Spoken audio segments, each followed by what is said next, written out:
Assalamualaikum warahmatullahi wabarakatuh. Selalu saja kita memuji Tuhan kita Allah, Zat yang paling pantas untuk dipuji, dicintai, ditunduki dan ditakuti. Satu-satunya Zat yang telah menciptakan, mengurus, mengawasi semua yang di langit, semua yang di bumi dan semua yang di kedalaman lautan.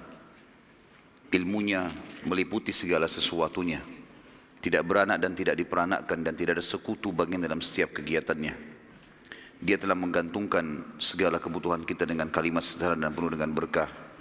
Alhamdulillah. Maka sangat wajar di setiap awal aktivitas ataupun selesai dari aktivitas kita, kita selalu mengucapkan kalimat ini. Selanjutnya kita panjatkan salam hormat kita penuh dengan cinta, rindu, penghormatan kepada manusia terbaik yang telah dipilih oleh Sang Pencipta Allah menutup risalah kenabian dan kerasulan.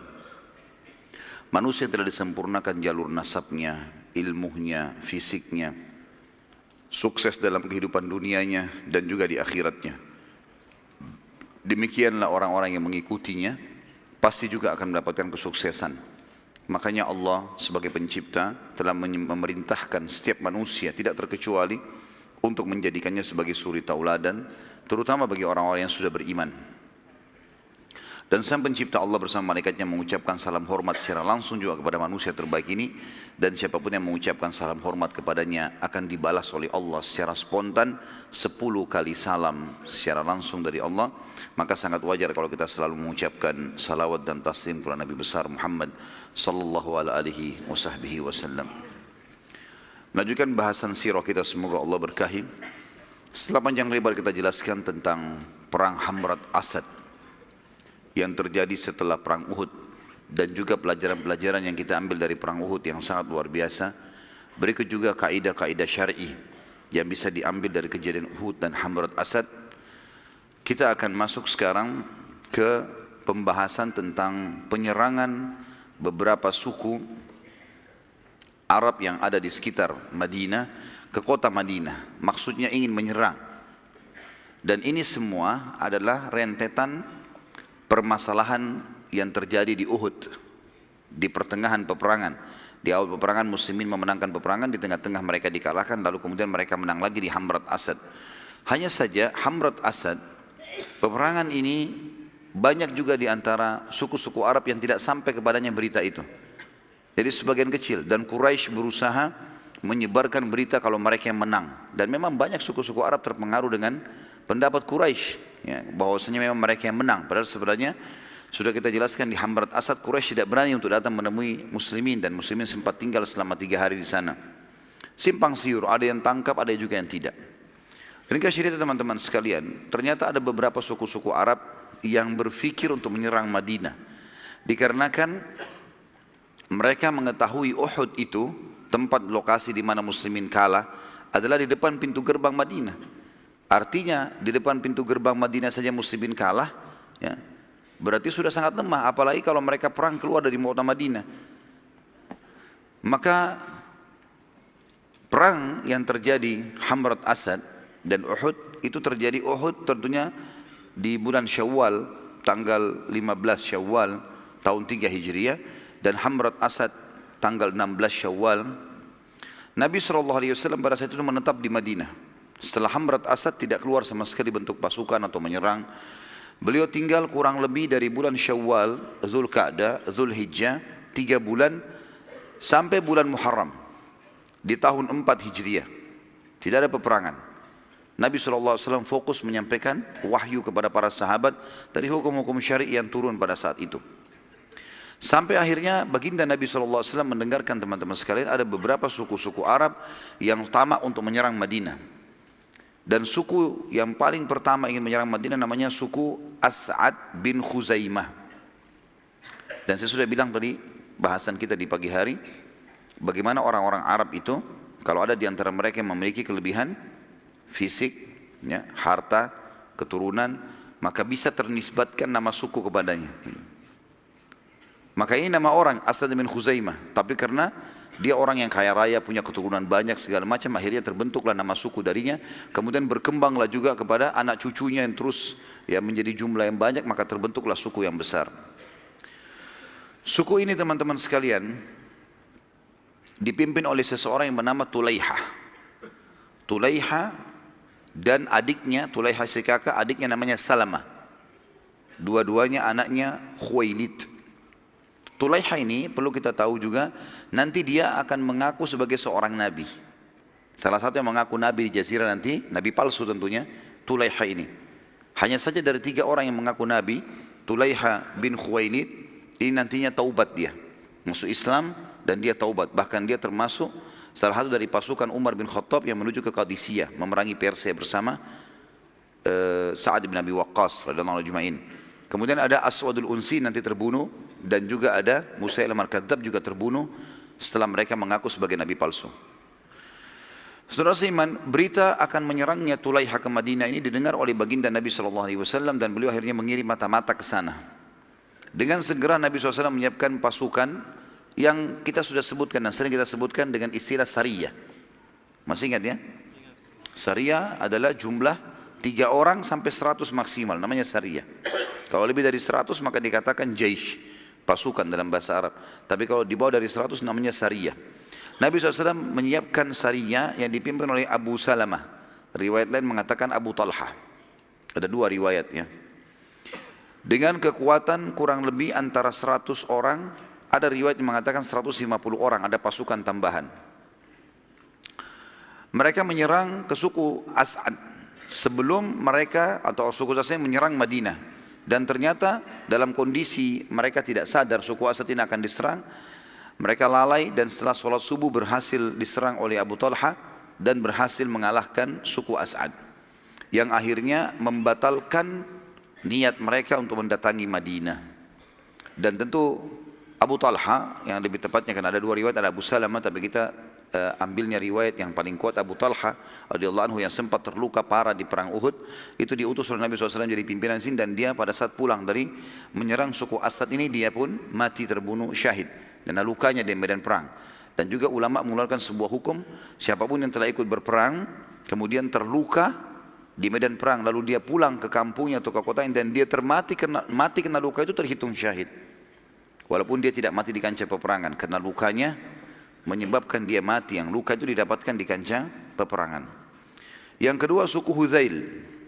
Kalau masih ingat tadi ada seseorang yang diutus oleh Quraisy untuk menakut-nakuti muslimin ya, itu dari suku Hudzail.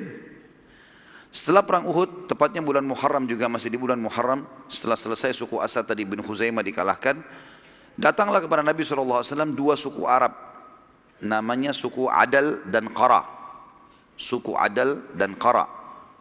Suku ini tidak terlalu dikenal karena suku yang cukup jauh dari di ujung Jazirah Arab, dekatnya di wilayah Najd, wilayah dekat negeri Syam. Mereka sempat datang kemudian meminta kepada Nabi SAW. Mereka pura-pura masuk Islam. Mereka datang, mereka syahadat di Madinah, berapa puluh orang gitu ya. Tidak disebutkan jumlahnya, tapi ada di sejarah mengatakan antara 40 sampai 50 orang. Mereka lalu masuk Islam dan mereka meminta agar Nabi SAW mengutus beberapa orang sahabat penghafal Al-Quran untuk menemani mereka pergi ke sukunya gitu. Dan Nabi SAW mengutus 6 orang sahabat yang mulia. Yang pertama adalah Asim bin Thabit bin Abi Aqlah. Asim bin Thabit bin Abi Aqlah. Yang kedua Marthad bin Marthad al-Ghanawi. Marthad bin Marthad al-Ghanawi. Yang ketiga Khalid bin al-Bukhair. Khalid bin al-Bukhair. Yang keempat Khubayb bin Adi. Khubayb bin Adi. Nanti saya ulangi lagi. Yang kelima Zaid bin Ad-Dathinnah. Yang terakhir Abdullah bin Tariq. Abdullah bin Tariq. Jadi Asim bin Thabit bin Abi al-Aqla, Marthad bin Marthad, Marthad bin Marthad al-Ghanawi, Khalid bin Bukhair, Khubayb bin Adi, Zaid bin Ad-Dathinnah, dan juga yang terakhir Abdullah bin Tariq radhiyallahu anhu majma'in. Semuanya ini penghafal Quran. Semua ini penghafal Quran dari sahabat Nabi ridwanullahi alaihim. Pada saat tiba melewati pemukiman suku Hudzail, ternyata kelompok ini kelihatan pengkhianatannya. Padahal mereka tadi sementara jalan mereka tunjukkan, mereka belajar sholat, mereka coba belajar baca Al-Quran setiap istirahat. Tapi begitu lewat di depan suku Hudzail, kelihatan pengkhianatan mereka. Mereka cuma mau sahabat ini ikut sampai di situ. Dan suku Hudzail ini suku yang sangat dekat dengan Mekah. Nanti kita lihat suku ini nanti di pembebasan sebelum pembebasan atau kesepakatan Hudaybiyah, mereka jadi baik. Mereka akan mengikuti menjadi partnernya Nabi SAW, jadi sekutunya Nabi. Tapi pada saat ini kita ceritakan di awal-awal Islam. Maka kedua suku tadi, Adal dan Qara ini menangkap sahabat yang 6, kemudian menyerahkan kepada Hudzail untuk menerima uang. Ini orang-orang dari Madinah muslimin, kami serahkan pada kalian. Bayar duit, kami tinggalkan. Dan Hudzail memang sudah menawarkan kepada Quraisy, hai Quraisy, kalau kami tawan orang Islam, apa kalian mau tebus? Ada kalau orang muslim dari Madinah kami tangkap, kami serahkan kalian, mau tebus nggak? Orang Quraisy bilang bawa, siapa saja. Dan kalau kalian bawa, kami bayar berapa saja untuk membalas dendam karena ada di antara mereka yang sempat terbunuh kerabatnya di perang Badr. Maka akhirnya suku Hudzail pun mengepung sahabat tadi. Waktu mereka pas diserahkan, tentu 6 orang ini tidak sempat diikat segala macam, tapi tiba-tiba saja suku Hudzail disuruh kepung, ambil deh, tangkap aja. Dari 6 orang sahabat ini teman-teman sekalian, ada 3 orang yang menolak untuk menyerahkan diri. Itu adalah Asim, yang tadi yang pertama kita sebutkan, Marthad, dan Khalid bin Al-Bukair. 3 sahabat ini menolak untuk menyerahkan diri, dan ketiganya berkata, demi Allah kami tidak akan membuat perjanjian dan kesepakatan dengan kaum musyrikin. Enggak ada akad di sini. Karena kan mereka bilang, orang-orang Hudzail mengatakan, sudahlah, kami tidak mau membunuh kalian, enggak usah melawan, serahkan diri, kami hanya serahkan kalian kepada Quraisy, kami mau duit, mau harta. Ternyata 3 orang ini nolak, enggak mau. Akhirnya mereka menghunuskan pedang dan mereka berperang. Sampai akhirnya ketiganya mati syahid. Ketiganya sahabat ini radhiyallahu anhu mati syahid. Maka tersisa 3 orang yang lain, yang 3 orang ini menyerahkan diri. Zaid ibn Dathinnah, dari Khubayb ibn Adi, dan juga Abdullah bin Tariq. 3 orang ini menyerahkan diri. Ditawanlah. Hudzail membayar kepada 2 suku tadi, Adi dan Qara ini. Kemudian Hudzail membawa ketiga orang ini, maksudnya membawa ke Mekah untuk diserahkan. Pada saat tiba di lokasi namanya lintasan Zahran, artinya sebuah padang pasir sering dilintasi oleh para kafilah-kafilah. Abdullah bin Tariq radhiyallahu anhu sempat melepaskan tali ikatan dan akhirnya dia melawan sendiri. Dia melawan sendiri sampai akhirnya berhasil meloloskan diri, berhasil melawan tapi terbunuh syahid juga. Jadi sekarang tinggal 2 sahabat. Tinggal Zaid ibn Dathinnah dan juga Khubayb bin Adi. Kedua sahabat ini dijual ke Mekah. Khubayb bin Adi radhiyallahu anhu dibeli oleh Hujair.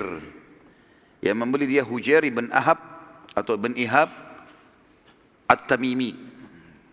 Siapa Hujair ini teman-teman sekalian yang membeli Khubayb? Hujair adalah saudaranya Al-Harith bin Amir bin Naufal. Al-Harith bin Amir bin Naufal, ya, jadi Khubayb bin Adi dijual ke seseorang bernama Hujair bin Ihab At-Tamimi. Hujair bin Ihab. Hujair bin Ihab ini sengaja membeli, ya, Khubayb karena dia adalah saudaranya Al-Harith. Namanya saudaranya Hujair yang membeli si Khubayb ini adalah Al-Harith bin Amir bin Nufail. Ini adalah orang yang dibunuh oleh Khubayb di Uhud. Jadi ternyata Khubayb bin Adi radhiyallahu anhu sahabat Nabi ini sempat membunuh seseorang di Uhud namanya Al-Harith bin Amir bin Nufail. Ini adalah saudaranya Hujair. Makanya Hujair sengaja membeli Khubayb untuk dia bunuh, balas dendam. Kemudian Zaid bin Dathinnah dibeli oleh Safwan bin Umayyah bin Khalaf. Safwan bin Umayyah bin Khalaf. Kalau antum masih ingat di perang Badar, Umayyah bin Khalaf termasuk yang terbunuh bersama Abu Jahal. Ya. Dan anaknya Umayyah bin Khalaf namanya Safwan menjadi pengganti ayahnya jadi kepala suku di Mekah. Dia bilang, dia iklankan, siapa saja yang menyerahkan kepada saya Muslim, siapa saja Muslim, maka saya akan bayar berapa saja dan saya akan bunuh sebagai ganti karena ayahnya terbunuh di perang Badar. Kedua sahabat ini akhirnya dibunuh dan keduanya mati syahid. Keduanya mati syahid. Suku Hudzail pada saat menyerahkan Asim, maka suku Hudzail sempat membunuh Asim. Ingatkan tadi 3 orang yang sempat melawan, diantaranya Asim. Asim ini waktu berperang melawan, dia dengan 2 orang temannya, 3 orang akhirnya terbunuh awal, karena 3 orang ditawan, 3 orang melawan awal. Asim salah satunya. Waktu mereka membunuh Asim, dan mereka memotong kepalanya Asim, memotong kepala Asim dilepaskan, mereka niatnya ingin menjual kepala Asim kepada seorang wanita bernama Sulafa ya.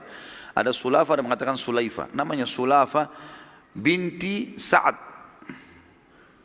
ya. Sulafa binti Sa'ad ya. Ini sempat hadir di Uhud, dan dia sempat menyaksikan 6 orang saudaranya yang memegang bendera sempat dibunuh oleh Hamzah, Ali, dan juga Asim. Sulaifa ini atau Sulafa ini, waktu dia lihat ke-6 saudaranya dari Bani Abdiddar jatuh tergeletak semuanya mati di dekat bendera, setiap ada pegang bendera dibunuh lagi oleh Hamzah, Ali, dan Asim, gitu kan. Waktu 6 orang jatuh ini, kebetulan saudaranya yang ke-6 yang pegang bendera, yang membunuh, yang menusuknya Asim, dan dia lihat.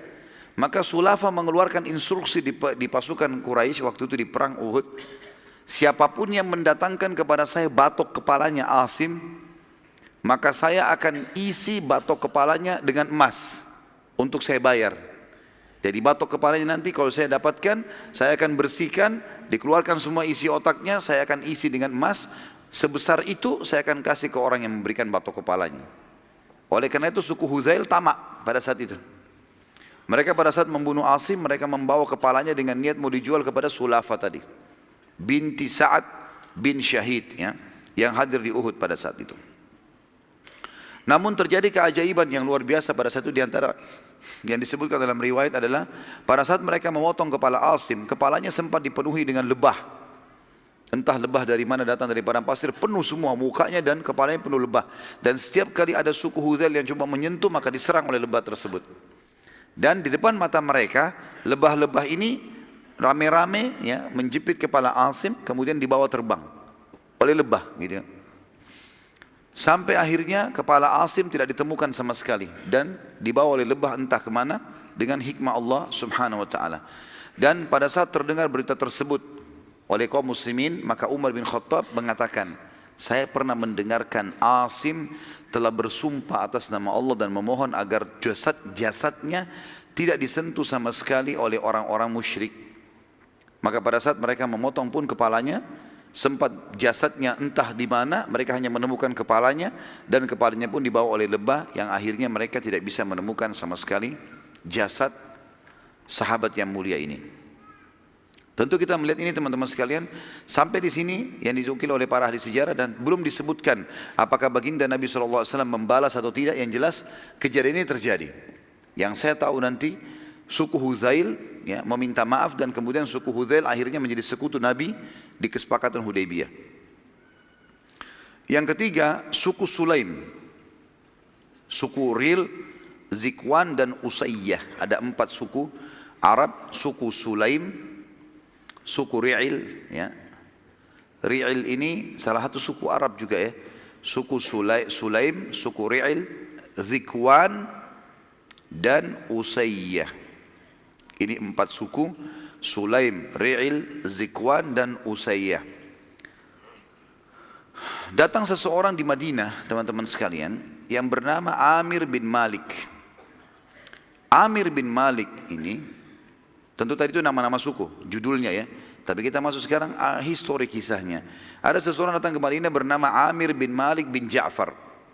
Amir bin Malik bin Ja'far ini pimpinan suku Amir bin Sa'sa'ah, salah satu suku Arab. Ia menemui Nabi SAW. Si Amir ini bin Malik bin Ja'far menemui Nabi SAW.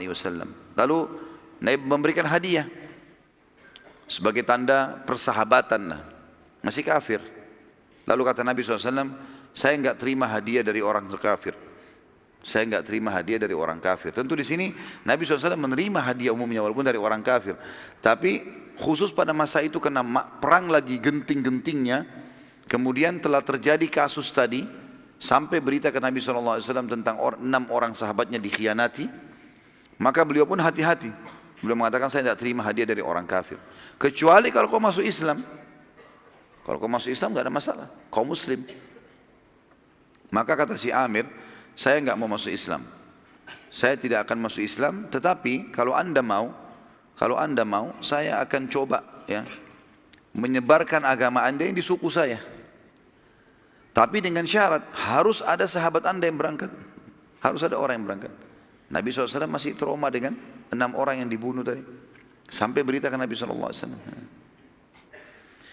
Juga ada riwayat tadi saya lupa sampaikan teman-teman, Asim, pada saat jasadnya dicari, maka bumi yang ada jasadnya terbuka dan menanamkan, memasukkan jasadnya. Sementara kepalanya dibawa oleh lebah. Tadi yang lupa saya sampaikan. Maka kata Nabi SAW, apa jaminanmu? Sekarang, apa jaminan kau bisa selamatkan? Ada sahabat saya dikhianati. Kata dia, saya menjaminnya. Saya kepala suku, saya yang jamin. Maka kata Nabi SAW, baiklah. Kalau kau menjamin, selesai. Artinya kalau ada pengkhianatan, perang nih. Maka Nabi SAW pun mengutus 70 orang sahabat pilihan waktu itu. Dari tadi cuma 6, sekarang 70 orang. Supaya ada kekuatan gitu. Di antara 70 orang ini ada beberapa orang sahabat yang terkenal dengan keimanannya, dengan ilmunya, ulamanya sahabat. Di antaranya Al-Harith bin Shimmah. Al-Harith bin Shimmah salah satu ulama sahabat masyhur dengan ilmunya. Ini salah satunya, ada mungkin 6-7 orang ini, di antaranya sahabat semua mulia tentu, tapi ini 7 orang, 6 orang ini orang-orang yang sangat tinggi ilmunya. Hafal 30 tahun, dan ini 70 orang memang penghafal Quran semuanya. Yang kedua, Haram bin Milhan. Haram bin Milhan. Jadi Al-Harith bin Shimmah, Haram bin Milhan, kemudian Urwa bin Asma As-Silmi.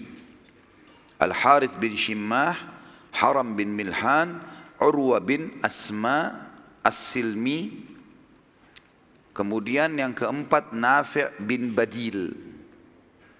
Nafi' bin Badil. Saya ulangi, kalau ada yang mau catat teman-teman sekalian, saya ulangi insyaAllah. Tapi niatnya dicatat bukan karena mau dapat buku ya. Dari sekarang sepakat dulu.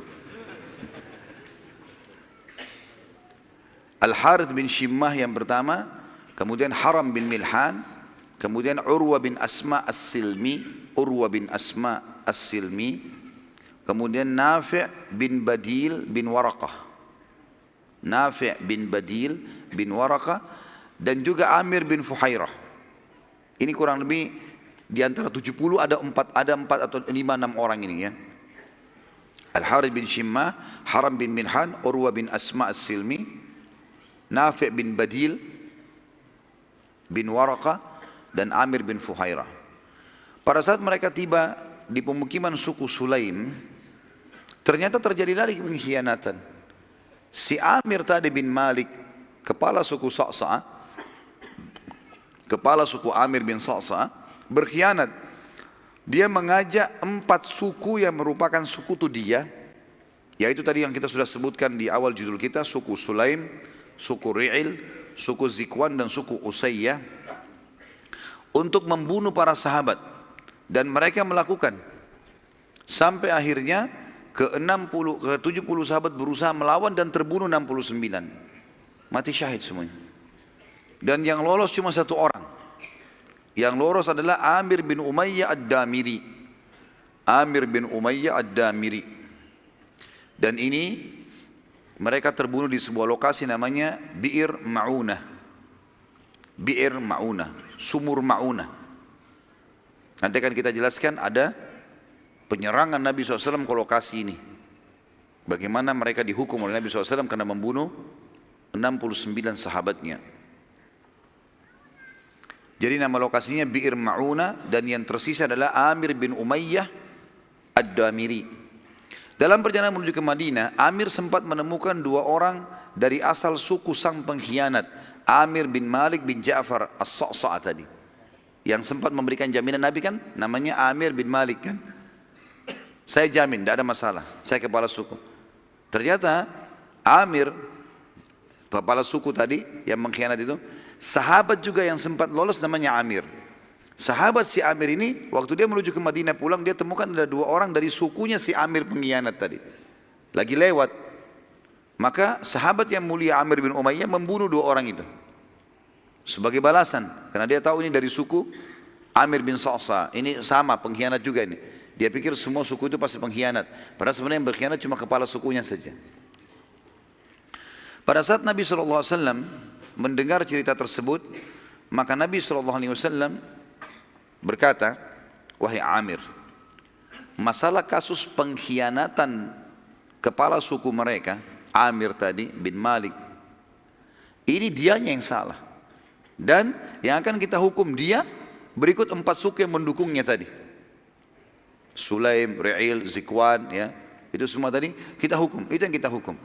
Jadi 2 orang yang kamu bunuh, kita akan bayar diyahnya. Lihat bagaimana keadilan Islam ya. Padahal sudah terjadi pengkhianatan. Karena ada sahabat Nabi SAW membunuh dengan tidak sengaja salah, maka Nabi SAW mau membayar itu. Lalu Nabi SAW sempat melakukan pada saat itu kunut nazilah sebulan. Subuh, duhur, asar, maghrib, isya membaca kunut. Semuanya memohon kepada Allah agar keempat suku ini dibinasakan oleh Allah selama sebulan penuh. Dan di sini keluar sebuah hukum tentang adanya kunut nazilah, di mana pada saat muslimin terdesak, ada masalah yang mereka hadapi, mereka boleh memohon kepada Allah agar diberikan kemenangan. Dan pada saat itu Allah Subhanahu wa taala mengabulkan doa Nabi SAW sehingga keempat suku itu terkutuk dan mereka akhirnya banyak yang binasa dan ditimpa banyak penyakit. Ya. Tersisa sekarang teman-teman sekalian, pada saat Nabi SAW mau membayar dia 2 orang dari suku Amir yang dibunuh oleh Amir tadi sahabat ini, maka beliau pikir kalau dikirim diyahnya ke sana, nanti bisa dibunuh lagi sahabat. Bagaimana caranya? Dicarilah di Madinah suku Madinah yang merupakan sekutunya suku Amir bin Sa'sa. Siapa? Ditemukan suku Yahudi, namanya suku Nadir. Dan kita sudah pernah sebutkan ada 3 suku di Madinah, Yahudi, Qainuqa, Nadir dan Quraidah. Suku Nadir teman-teman adalah sekutunya suku Amir bin Sa'sa. Nabi SAW ingin niat memberikan diyahnya 2 orang yang terbunuh ini kepada Bani Nadir, nanti mereka yang kasih kepada suku Amir. Supaya jangan lagi ada sahabat yang dibunuh gitu. Pada saat itu Nabi SAW mendatangi sendiri pemukiman suku Nadir. Mendatangi sendiri pemukiman suku Nadir dan menyampaikan hajatnya. Kalau kami telah terjadi begini dan begitu dan kami akan menitipkan diyahnya, tolong selesaikan. Ternyata suku Nadir pada saat itu mengatakan baiklah, kami akan terima, gitu kan. Kami akan terima. Tapi kamu tunggu sebentar hai Muhammad. Waktu itu Nabi SAW lagi kebetulan di jalan pemukiman mereka, karena zaman dulu setiap suku punya benteng sendiri. Saya pernah jelaskan tentang keadaan 3 suku Yahudi, Nadir, Qainuqa dan Quraidah ini. Semuanya punya benteng, di dalam benteng ada pemukiman mereka, ada pasar, ada sumur, ada peternakan. Seperti satu kota sendiri, jadi kota di dalam kota gitu. Suku Nadir waktu Nabi SAW datang ke sana mau mengantarkan diyah denda 2 orang yang dibunuh oleh sahabat tadi, disuruh tunggu oleh orang-orang Yahudi. Dan Nabi SAW menunggu di salah satu rumah mereka, ditemani waktu itu oleh Abu Bakar, Umar, ya, sahabat-sahabat Nabi yang mulia, Ali bin Abi Thalib. 3 orang sahabat ini mendampingi Nabi SAW. Dan Nabi duduk bersandar di salah satu rumah mereka. Ternyata orang-orang Yahudi berkata satu sama yang lain, sungguh kalian tidak akan pernah mendapatkan kesempatan untuk membunuh Muhammad lebih baik daripada ini. Siapa yang naik ke atas rumah yang tempat dia sekarang lagi ada, kemudian dilemparkan batu ke bawah, biar Muhammad kena batu dan mati. Begitu pemikiran orang-orang Yahudi pada saat itu. Maka ada satu orang Yahudi yang pada saat itu bernama Amr bin Jahash. Amr bin Jahash bin Ka'ab, namanya dia, Amr bin Jahash bin Ka'ab. Amr bin Jahash ini berkata, aku. Lalu dia pun ya, membawa batu besar, kemudian mutar dari belakang rumah itu. Dia masuk dari pintu belakang rumah, dia pamit sama pemilik rumahnya, lalu dia ceritakan kisahnya, lalu dia naik ke atas. Begitu dia naik ke atas dan dia tinggal mau menjatuhkan batu, wahyu turun. Mereka lupa kalau ini adalah Rasulullah SAW. Jibril datang menyampaikan, hai Muhammad, di atas kepalamu sekarang ada orang Yahudi bernama Amr ini mau melemparkan batu. Nabi SAW, tentu Abu Bakar sama Umar sama Ali nggak tahu itu. Karena Jibril berbicara dengan Nabi, mereka tidak tahu. Maka Nabi SAW tiba-tiba berdiri, lalu meninggalkan rumah tersebut dengan tidak ada sama sekali gerakan seakan-akan ada kaget atau marah, enggak. Santai saja. Dan biasanya Nabi SAW kalau begini berarti punya hajat mau ke kamar kecil. Para sahabat fahamnya begitu. Jadi kalau Nabi SAW berdiri tanpa sebab, berarti ada hajat mau ke kamar kecil biasanya. Kalau selain kamar kecil biasanya Nabi sampaikan. Seperti itulah. Nabi SAW berdiri. Waktu Nabi berdiri, Abu Bakar, Umar sama Ali nunggu. Nggak ada juga yang tiba-tiba nanya Nabi mau kemana anda ya Rasulullah, nggak ditanya. Karena lama menunggu, Abu Bakar, Umar dan Ali berpikir, kemana Rasulullah? Kok lama ini? Nggak balik-balik. Lebih baik kita lihat keadaannya. Mereka keliling di sekitar padang pasir yang biasa dipakai untuk kalau kita mungkin WC umum, nggak ada. Lalu mereka kembali ke Madinah, mereka kaget ternyata Nabi SAW sudah membentuk pasukan. Sudah dimotivasi pasukan, terbentuk pasukan besar. Lalu Abu Bakar tanya, ya Rasulullah ada apa? Kata Nabi SAW begini ceritanya. Bahwasanya orang-orang ini sebenarnya berusaha membunuhku. Ada seseorang bernama Amr naik di atas guma mau lempar batu, dan kalau saya tunggu sebentar beberapa saat saja sudah dilemparin batu itu. Wahyu menyampaikan kepada saya, dan ini harus dihukum. Maka Abu Bakar, Umar dan Ali pun radhiyallahu anhum bergabung di pasukan, dan akhirnya Nabi SAW mengepung benteng Suku Nadir selama 15 hari. Subhanallah, selama 15 hari ini sebenarnya suku Nadir merasa bersalah dan mau menyerahkan diri kepada Nabi SAW. Tapi apa yang terjadi? Beberapa orang-orang munafik mendatangi suku Yahudi ini. Pimpinan mereka yang sudah masyhur, Abdullah bin Ubay bin Salul. Kemudian ada sahabatnya bernama Wadi'ah. Ini juga seorang munafik.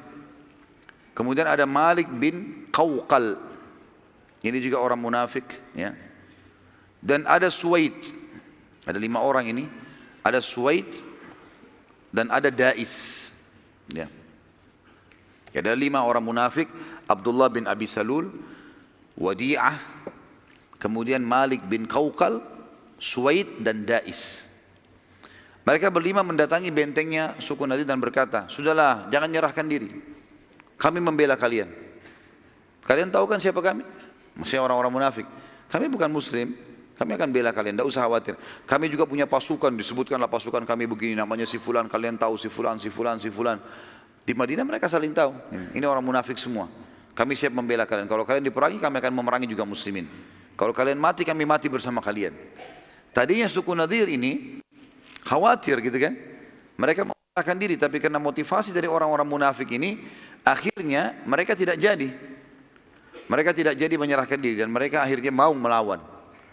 Sampai akhirnya ya, mereka dikepung 15 hari, dan ternyata dalam 15 hari itu pun setelah orang-orang yang munafik ini keluar, sama sekali mereka tidak mengirim bantuan, tidak ada beritanya gitu kan. Akhirnya mereka menyerahkan diri, dan ini sifatnya orang munafik. Orang munafik subhanallah biasa gitu.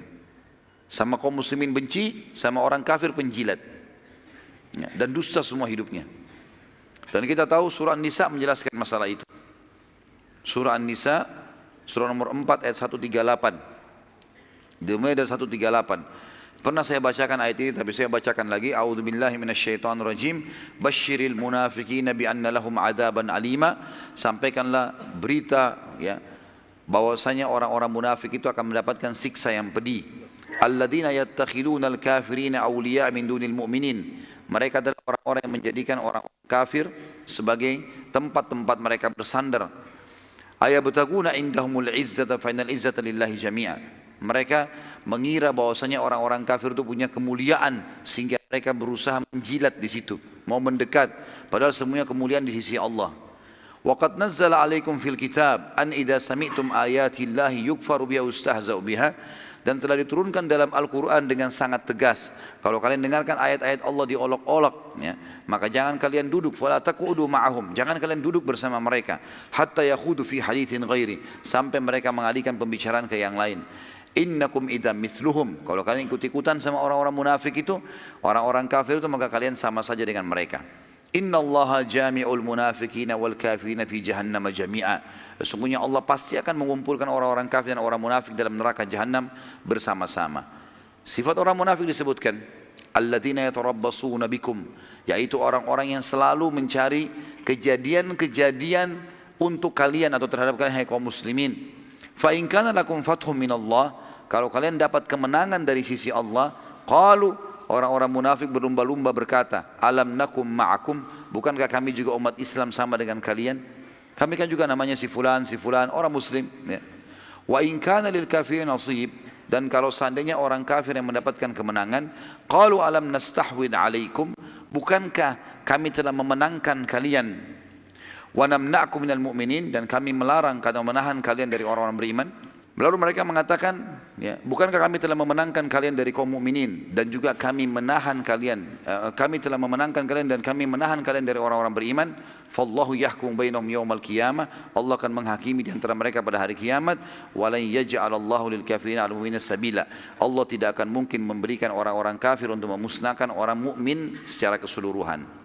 Innal munafiqina yukhadi'una Allah wa khadi'uhum, orang-orang munafik berusaha menipu Allah seakan-akan Allah tidak tahu tentang keadaan mereka, padahal Allah sedang menipu, membalas tipu muslihat mereka.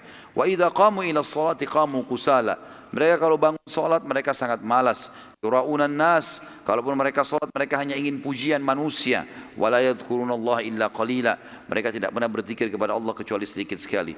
Mudabdabina baina dzalik, mereka bingung antara kafir dan keimanan. La ilaha ula'i wa la ilaha ula, mereka tidak menjadi orang beriman, tidak juga menjadi orang kafir. Wa may yudlilillahu falan tajid lahu sabila, siapa yang telah Allah sesatkan maka kalian tidak akan dapatkan petunjuk baginya. Lalu kemudian sebagai penutup teman-teman, dan kita break untuk sholat dulu insyaAllah. Ternyata di sini semua yang mereka sampaikan kepada orang-orang Yahudi bohong dan dusta.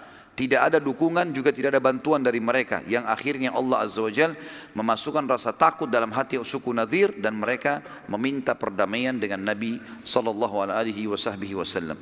Dan insyaallah kita akan sampaikan atau lanjutkan sebentar lagi bahasan kita. Subhanakallahumma bihamdika asyhadu an la ilaha illa anta astaghfiruka wa atubu ilaik. Wassalamualaikum warahmatullahi wabarakatuh. Assalamualaikum warahmatullahi wabarakatuh. Alhamdulillah, wassalatu wassalamu ala rasulillah. Segala puji bagi Allah subhanahu wa ta'ala, juga salawat dan taslim kepada Nabi besar Muhammad sallallahu alaihi wasallam. Tadi kita sudah sampai masalah suku Nadir di mana mereka akhirnya menyerahkan diri kepada baginda Nabi SAW setelah 15 hari dikepung. Dan setelah ternyata terbukti kebohongan orang-orang munafik yang katanya mau membela mereka. Dan memang ini sudah menjadi sebuah tradisi dari orang-orang munafikin, mereka selalu memusuhi Islam dan mereka selalu menjilat dan menipu orang-orang kafir. Juga sudah kita bacakan beberapa ayat Al-Quran dalam surah An-Nisa yang menjelaskan masalah ciri-ciri khasnya orang-orang munafik itu. Di antara suku Nadir pada saat mereka menyerahkan diri, mereka tadinya minta damai. Tadinya Nabi SAW sebenarnya cuma minta si Amr saja yang bawa batu di atas rumah itu serahkan ke kami. Mereka nggak mau. Karena nggak mau akhirnya semua suku dikepung. Kalau mereka serahkan maka selesai urusannya. Orang itu yang dihukum, tapi ini tidak. Maka akhirnya dikepung semua dan mereka sampai menyerahkan diri pun tidak mau menyerahkan si orang yang niat mau membunuh tadi. Maka Nabi SAW mengatakan, saya hanya akan sepakat dengan kalian kalau kalian tunduk dengan hukumku. Maka mereka pun sepakat dan Nabi SAW menyetujui syarat-syarat atau menulis syarat-syarat, dan di antara syaratnya Nabi SAW adalah mereka harus meninggalkan Madinah dan mereka tidak boleh membawa apapun kecuali unta mereka saja. Ya. Maaf, mereka boleh membawa apa saja yang mampu diangkat oleh unta mereka. Yang lain tidak bisa, kayak rumah, kebun-kebun tentu tidak bisa. Mereka hanya bisa membawa apa yang mampu diangkat oleh untahnya. Dan di antara suku Nadir ada yang masuk Islam, 2 orang Yahudi, Yamair bin Amr bin Ka'ab, Yamair bin Amr bin Ka'ab radhiyallahu anhu, dan juga Abu Sa'ad bin Wahab. Yamair bin Amr bin Ka'ab dan Abu Sa'ad bin Wahab. Sehingga akhirnya Nabi SAW mengembalikan harta mereka, karena mereka masuk Islam, dikembalikan semua apa yang tadi diambil oleh Nabi SAW. Harta suku Nadir dibagi oleh baginda Nabi SAW kepada seluruh muhajirin yang pertama masuk Islam dari Mekah, dan dari orang Ansar diberikan 2 orang saja, Sahal bin Hunayf dan Syammah bin Kharashah. atau Abu Dujana. Dua orang sahabat Nabi dapat ghanimah dari orang-orang Ansar, cuma dua orang.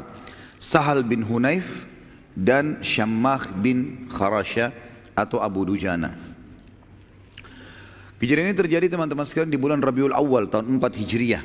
Karena tadi kan Nabi SAW istirahat tidak perang setelah kejadian Hamrat Asad sampai bulan Muharram di tahun 4 Hijriah. Lalu terjadilah beberapa suku-suku Arab sampai akhirnya suku Nadir ini yang dikeluarkan dari kota Madinah. Dan Allah Subhanahu wa taala mengekalkan dalam Al-Qur'an cerita tentang pengusiran suku Nadir dari Madinah dan pengkhianatan mereka ini.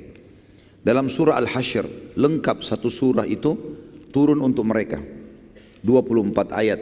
Dan bagi teman-teman yang mau menghafal surah-surah untuk menambah hafalan surah, termasuk surah ini mulia ini. Karena surah ini tidak panjang 24 ayat dan menceritakan tentang kejadian mereka. Saya akan bacakan A'udzubillahi minasyaitonirrajim, surah Al-Hasyr, surah nomor 59 ayat 1 sampai ayat 24. Sabbaha lillahi ma fis samawati wa ma fil ardi wa huwal azizul hakim. Telah bertasbih kepada Allah semua yang ada di langit dan di bumi, dan dialah yang maha perkasa lagi maha bijaksana. Ayat ini turun kejadian pengusiran suku Nadir pada saat mereka dikepung 15 hari itu. Lalu Allah mengatakan huwallazi akhrajal ladzina kafaru min ahlil kitab min diyarihim li awwalil hasyr ma dhanantum an yakhruju wa dhannu annahum mani'atuhum husunuhum min Allah fa'atahumullahu min haitsu lam yahtasibu wa kadzaba fi qulubihim ar-ru'b yukhribuna buyutahum bi aydihim wa aydil mu'minina fa'tabiru ya ulil absar. Dialah Allah yang telah mengeluarkan orang-orang kafir dari ahli kitab, dari kampung-kampung mereka, maksudnya benteng mereka, pada saat pengusiran yang pertama. Yang dimaksud adalah orang-orang Bani Nadir, karena mereka yang mula-mula dikumpulkan dan diusir dari kota Madinah. Kalian sempat menyangka, hai muslimin, bahwasanya mereka tidak akan keluar, dan mereka pun yakin bahwasanya benteng-benteng mereka dapat mempertahankan mereka dari siksa Allah. Maka Allah mendatangkan kepada mereka hukuman dari arah yang mereka tidak sangka-sangka, dan Allah memasukkan ketakutan dalam hati mereka. Mereka merusak rumah-rumah mereka dengan tangan-tangan mereka sendiri dan tangan orang-orang mukmin. Maka ambillah pelajaran dari kejadian itu, hai orang-orang yang mempunyai wawasan atau akal. Jadi ayat ini, ayat nomor 2 ini yang paling tegas menjelaskan masalah keadaan mereka.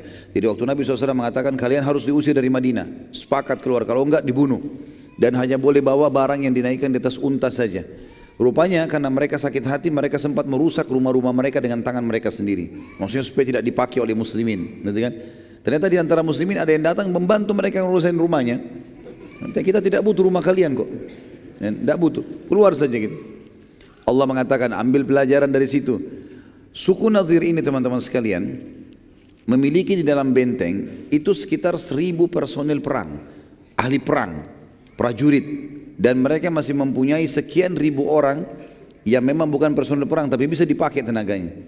Yang mengepung mereka hanya segelintir berapa ratus sahabat bersama Nabi SAW. Tapi Allah mendatangkan ketakutan-ketakutan pada mereka sehingga akhirnya mereka menyerahkan diri. Dan beginilah selalu keadaan peperangan muslimin. Kalau memang mereka ikhlas kepada Allah, walaupun jumlahnya lebih sedikit, pasti Allah berikan kemenangan. Ayat 3, walaula an kataballahu alaihimul jalaa la'adzabahum fid dunya walahum fil akhirati adzabun nar. Dan jika saja atau jika tidaklah Allah, jika tidak karena Allah telah menetapkan pengusiran terhadap mereka, benar-benar Allah akan mengadab mereka di dunia dan bagi mereka di akhirat azab neraka. Kalau bukan Allah mudahkan kalian mengusirnya, hai muslimin, mereka tetap akan Allah siksa dalam benteng mereka. Jadi semuanya itu adalah penghinaan. Dan di akhirat juga kalau mereka tidak sempat taubat, tidak masuk Islam, pastilah mereka akan masuk ke dalam neraka Jahannam. Dzalika bi annahum syaqqullaha wa rasulahu wa man yushaqillaha fa innallaha syadidul iqab. Demikian itu karena mereka menentang Allah dan Rasulnya. Barang siapa yang menentang Allah dan Rasulnya, sesungguhnya Allah sangat keras hukumannya. Ma qata'tum min linatin aw taraktumuha qa'imatan ala usuliha fa biidnillahi wa liyukhziyal fasiqin. Apa saja yang kalian tebang dari pohon-pohon kurma milik orang-orang kafir, atau yang kalian biarkan tumbuh berdiri di atas pokoknya, maka semua itu dengan izin Allah, dan karena Dia hendak memberikan kehinaan kepada orang-orang fasik. Perlu kita ketahui teman-teman sekalian, di luar bentengnya Bani Nadhir, karena dalam benteng kalau mereka tanam kebun kurma maka habis tempat, mereka butuh tempat tinggal, maka mereka beli atau beli tanah-tanah di sekitar Madinah di luar benteng, jadikan kebun-kebun, dan luas sekali kebun-kebunnya orang-orang Nadhir ini. Waktu mereka orang-orang Yahudi ciri khasnya suka sekali dengan harta. Mereka lebih cinta hartanya daripada diri mereka, keluarga mereka sendiri. Orang Yahudi siap mengorbankan istrinya, yang penting hartanya nggak hilang. Ya. Anak-anaknya juga siap, nggak ada masalah, yang penting jangan hartanya. Ya. Makanya Allah Subhanahu Wa Taala menyebutkan tentang sifat mereka buruk sekali tentang cintanya terhadap dunia. Gitu kan. Mereka berharap dipanjangkan umurnya, berharap mengumpulkan harta, seperti itulah. Yang jelas waktu itu salah satu titah Nabi SAW adalah tebang pohon-pohon kurmanya di depan matanya mereka, dan pohon kurma harta mereka yang paling mahal pada saat itu. Maka mereka waktu lihat, mereka sebarin berita, "Hai Muhammad, kenapa ketebang pohon-pohon? Bukankah agamamu melarang untuk menebang pohon?" Gitu kan. Karena kan Nabi SAW kalau kirim pasukan ini pesan, jangan bunuh perempuan, jangan bunuh anak-anak, ya, jangan tebang pohon-pohon, kan gitu. Jangan bunuh hewan-hewan, nggak ada hubungannya. Jangan rusak fasilitas umum, ada larangan. Tapi Allah khusus menyebutkan tentang masalah pengepungan Bani Nadhir. Kata Allah, apa saja yang kamu tebang dari pohon kurma. Ya, kalau antum tidak ikuti sebabnya tadi ini, mungkin tidak tahu apa yang dimaksud oleh Allah di sini kan. Tapi di sini ternyata Muslimin ada yang menebang pohon-pohon kurma, sehingga pada saat mereka lihat, mereka ketakutan orang Yahudi ini. Mereka takut hartanya hilang. Gara-gara ini salah satu faktor yang membuat akhirnya mereka menyerahkan diri. Apa saja yang kamu tebang, kata Allah, dari pohon kurma milik orang-orang kafir itu, atau yang kamu biarkan saja tidak ditebang di pokoknya, maka semua itu tetap dengan izin Allah, dan karena Dia hendak memberikan kehinaan kepada orang-orang kafir. Maksudnya biar mereka merasa kehilangan hartanya, Allah hinakan dengan itu. Kemudian di ayat ke-6-nya, wa ma afa Allahu ala rasulihi minhum fama aujaftum alaihi min khailin wala rikabin walakinna Allah yusallitu rusulahu ala man yasha wallahu ala kulli syai'in qadir. Dan apa saja harta rampasan fai, ma afa Allah. Jadi fai adalah istilah harta rampasan perang yang tidak ada perlawanan dari musuh, namanya fai. Dengan peperangan sehingga kita menang, namanya ghanimah, beda. Kalau fai punya hukum sendiri, ya, nanti kita akan jelaskan. Yang jelas Allah mengatakan di sini di ayat 6-nya, apa saja harta rampasan fai yang diberikan Allah kepada Rasul dari harta benda mereka, maka untuk mendapatkan itu kamu tidak mengerahkan seekor kuda pun dan tidak pula seekor unta pun, tapi Allah yang memberikan kekuasaan kepada Rasulnya terhadap apa saja yang dikehendakinya. Dan Allah Maha Kuasa atas segala sesuatu. Maksudnya adalah fai itu kalau terjadi peperangan dan Nabi SAW dan menang waktu di zaman Nabi SAW masih hidup, maka harta rampasan yang didapatkan tanpa peperangan itu murni milik Nabi SAW. Itu murni milik Rasulullah SAW. Dan beliau punya hak memberikan kepada siapa saja. Makanya tadi fainya Bani Nadhir diberikan kepada orang-orang Muhajirin dan 2 orang Ansar saja yang dianggap miskin, yang lain tidak dikasih orang Ansar. Dan Allah menyebutkan kenapa? Karena tidak ada peperangan, tidak ada kalian gerakkan seekor kuda ataupun seekor unta untuk menyerang musuh, maka itu fai namanya, ya. Lalu kemudian Allah mengatakan juga di ayat 7-nya, ma afa Allahu ala rasuli min ahlil qura fadillahi walir rasuli wadil qurba wal yatama wal masakin wal masakini wa ibnis sabili kay la yakuna dulatan bainal agniya'i minkum wa ma ataakumur rasulu fakhudhu wa ma nahakum anhu fantahu wattaqullaha innallaha syadidul iqab. Apa saja harta rampasan fai yang didapatkan tanpa peperangan yang diberikan Allah kepada Rasulnya dari harta yang dari penduduk kota-kota, maka itu adalah milik Allah, Rasul, kaum kerabat, anak-anak yatim, maksudnya kerabat Nabi SAW.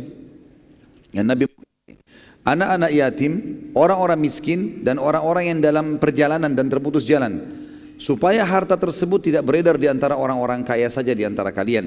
Apa yang diberikan Rasul kepada kalian, terimalah, dan apa yang dilarang bagi kalian, tinggalkanlah, dan bertakwalah kepada Allah, sesungguhnya Allah amat keras siksaannya. Ayat 8, lil-fuqara'il muhajirin alladhina ukhriju min diyarihim wa amwalihim yabtaguna fadlan min Allah wa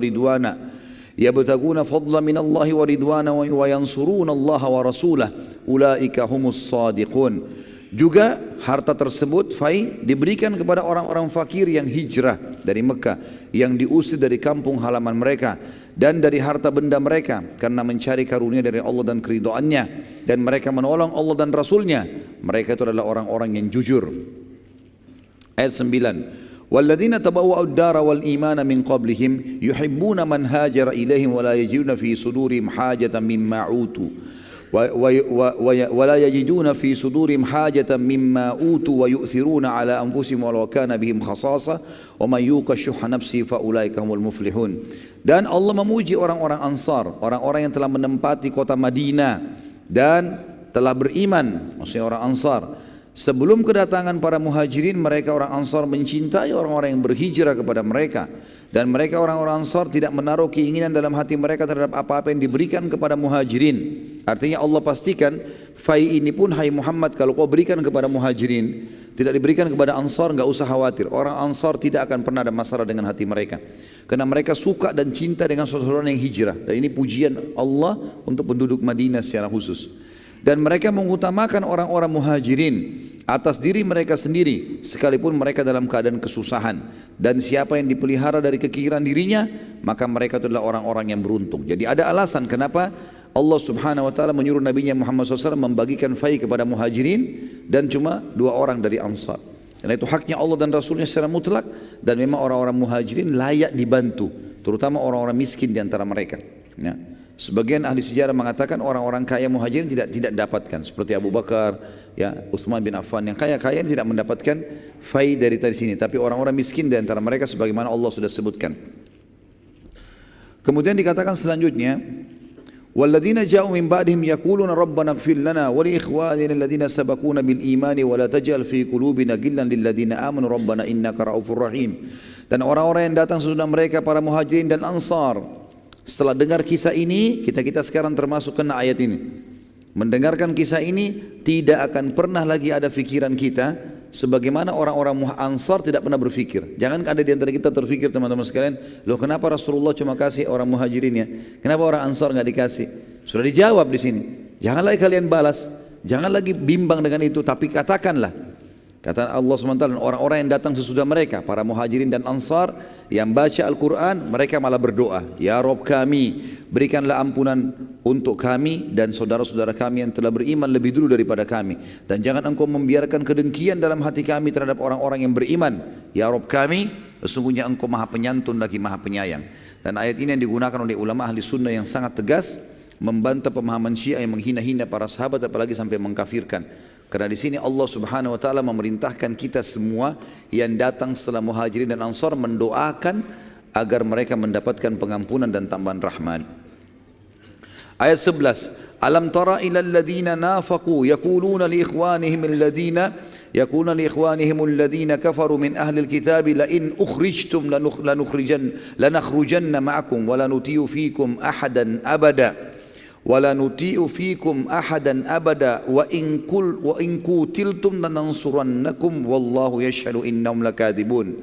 Ingatlah pada saat, ya, apakah kamu tidak memperhatikan, kata Allah, apakah kamu tidak memperhatikan orang-orang munafik yang telah berkata kepada saudara-saudara mereka dari orang kafir. Allah membongkar kedoknya 4 orang munafik tadi yang memberikan jaminan suku Nadhir, enggak apa-apa, enggak usah menyerahkan diri, kami akan tolong kalian. Allah bongkar kedok mereka. Apakah kamu tidak memperhatikan orang-orang munafik yang berkata kepada saudara-saudara mereka dari orang kafir, ahli kitab, di antara ahli kitab, sungguhnya jika kamu diusir, niscaya kami pun akan keluar bersama kalian, dan kami selama-lamanya tidak akan patuh kepada siapapun untuk menyusahkan kalian. Dan jika kamu diperangi, pasti kami akan membantu kalian. Dan Allah menyaksikan bahwa sungguhnya orang-orang munafik itu benar-benar pendusta. Ayat 12, la in ukhriju la yakhrujuna ma'ahum wa la in qutilu la yansurunahum wa la in nasaruhum la yuwallunnal adbara thumma la yunsarun. Sesungguhnya jika mereka diusir, orang-orang ahli kitab tadi, orang-orang munafik itu tidak akan keluar bersama mereka, tidak mau diusir juga. Dan sesungguhnya jika mereka diperangi, niscaya mereka tidak akan menolong. Sesungguhnya jika mereka menolong pun niscaya mereka akan berpaling lari ke belakang, kemudian mereka tidak akan mendapatkan pertolongan. Ayat 13, la antum ashaddu rahbatan fi sudurihim minallah dzalika bi annahum qaumun la yafqahun. Sesungguhnya kalian sekalian hai orang beriman, dalam hati mereka orang kafir dan orang munafik lebih ditakuti daripada Allah, dan yang demikian itu karena mereka adalah kaum yang tidak mengerti. Ayat 14, la yuqatilunakum jami'an illa fi quram sanatin aw min wara'i judur ba'suhum bainahum syadid tahsabuhum jami'an wa qulubuhum syatta dzalika bi annahum qaumun la yaqilun.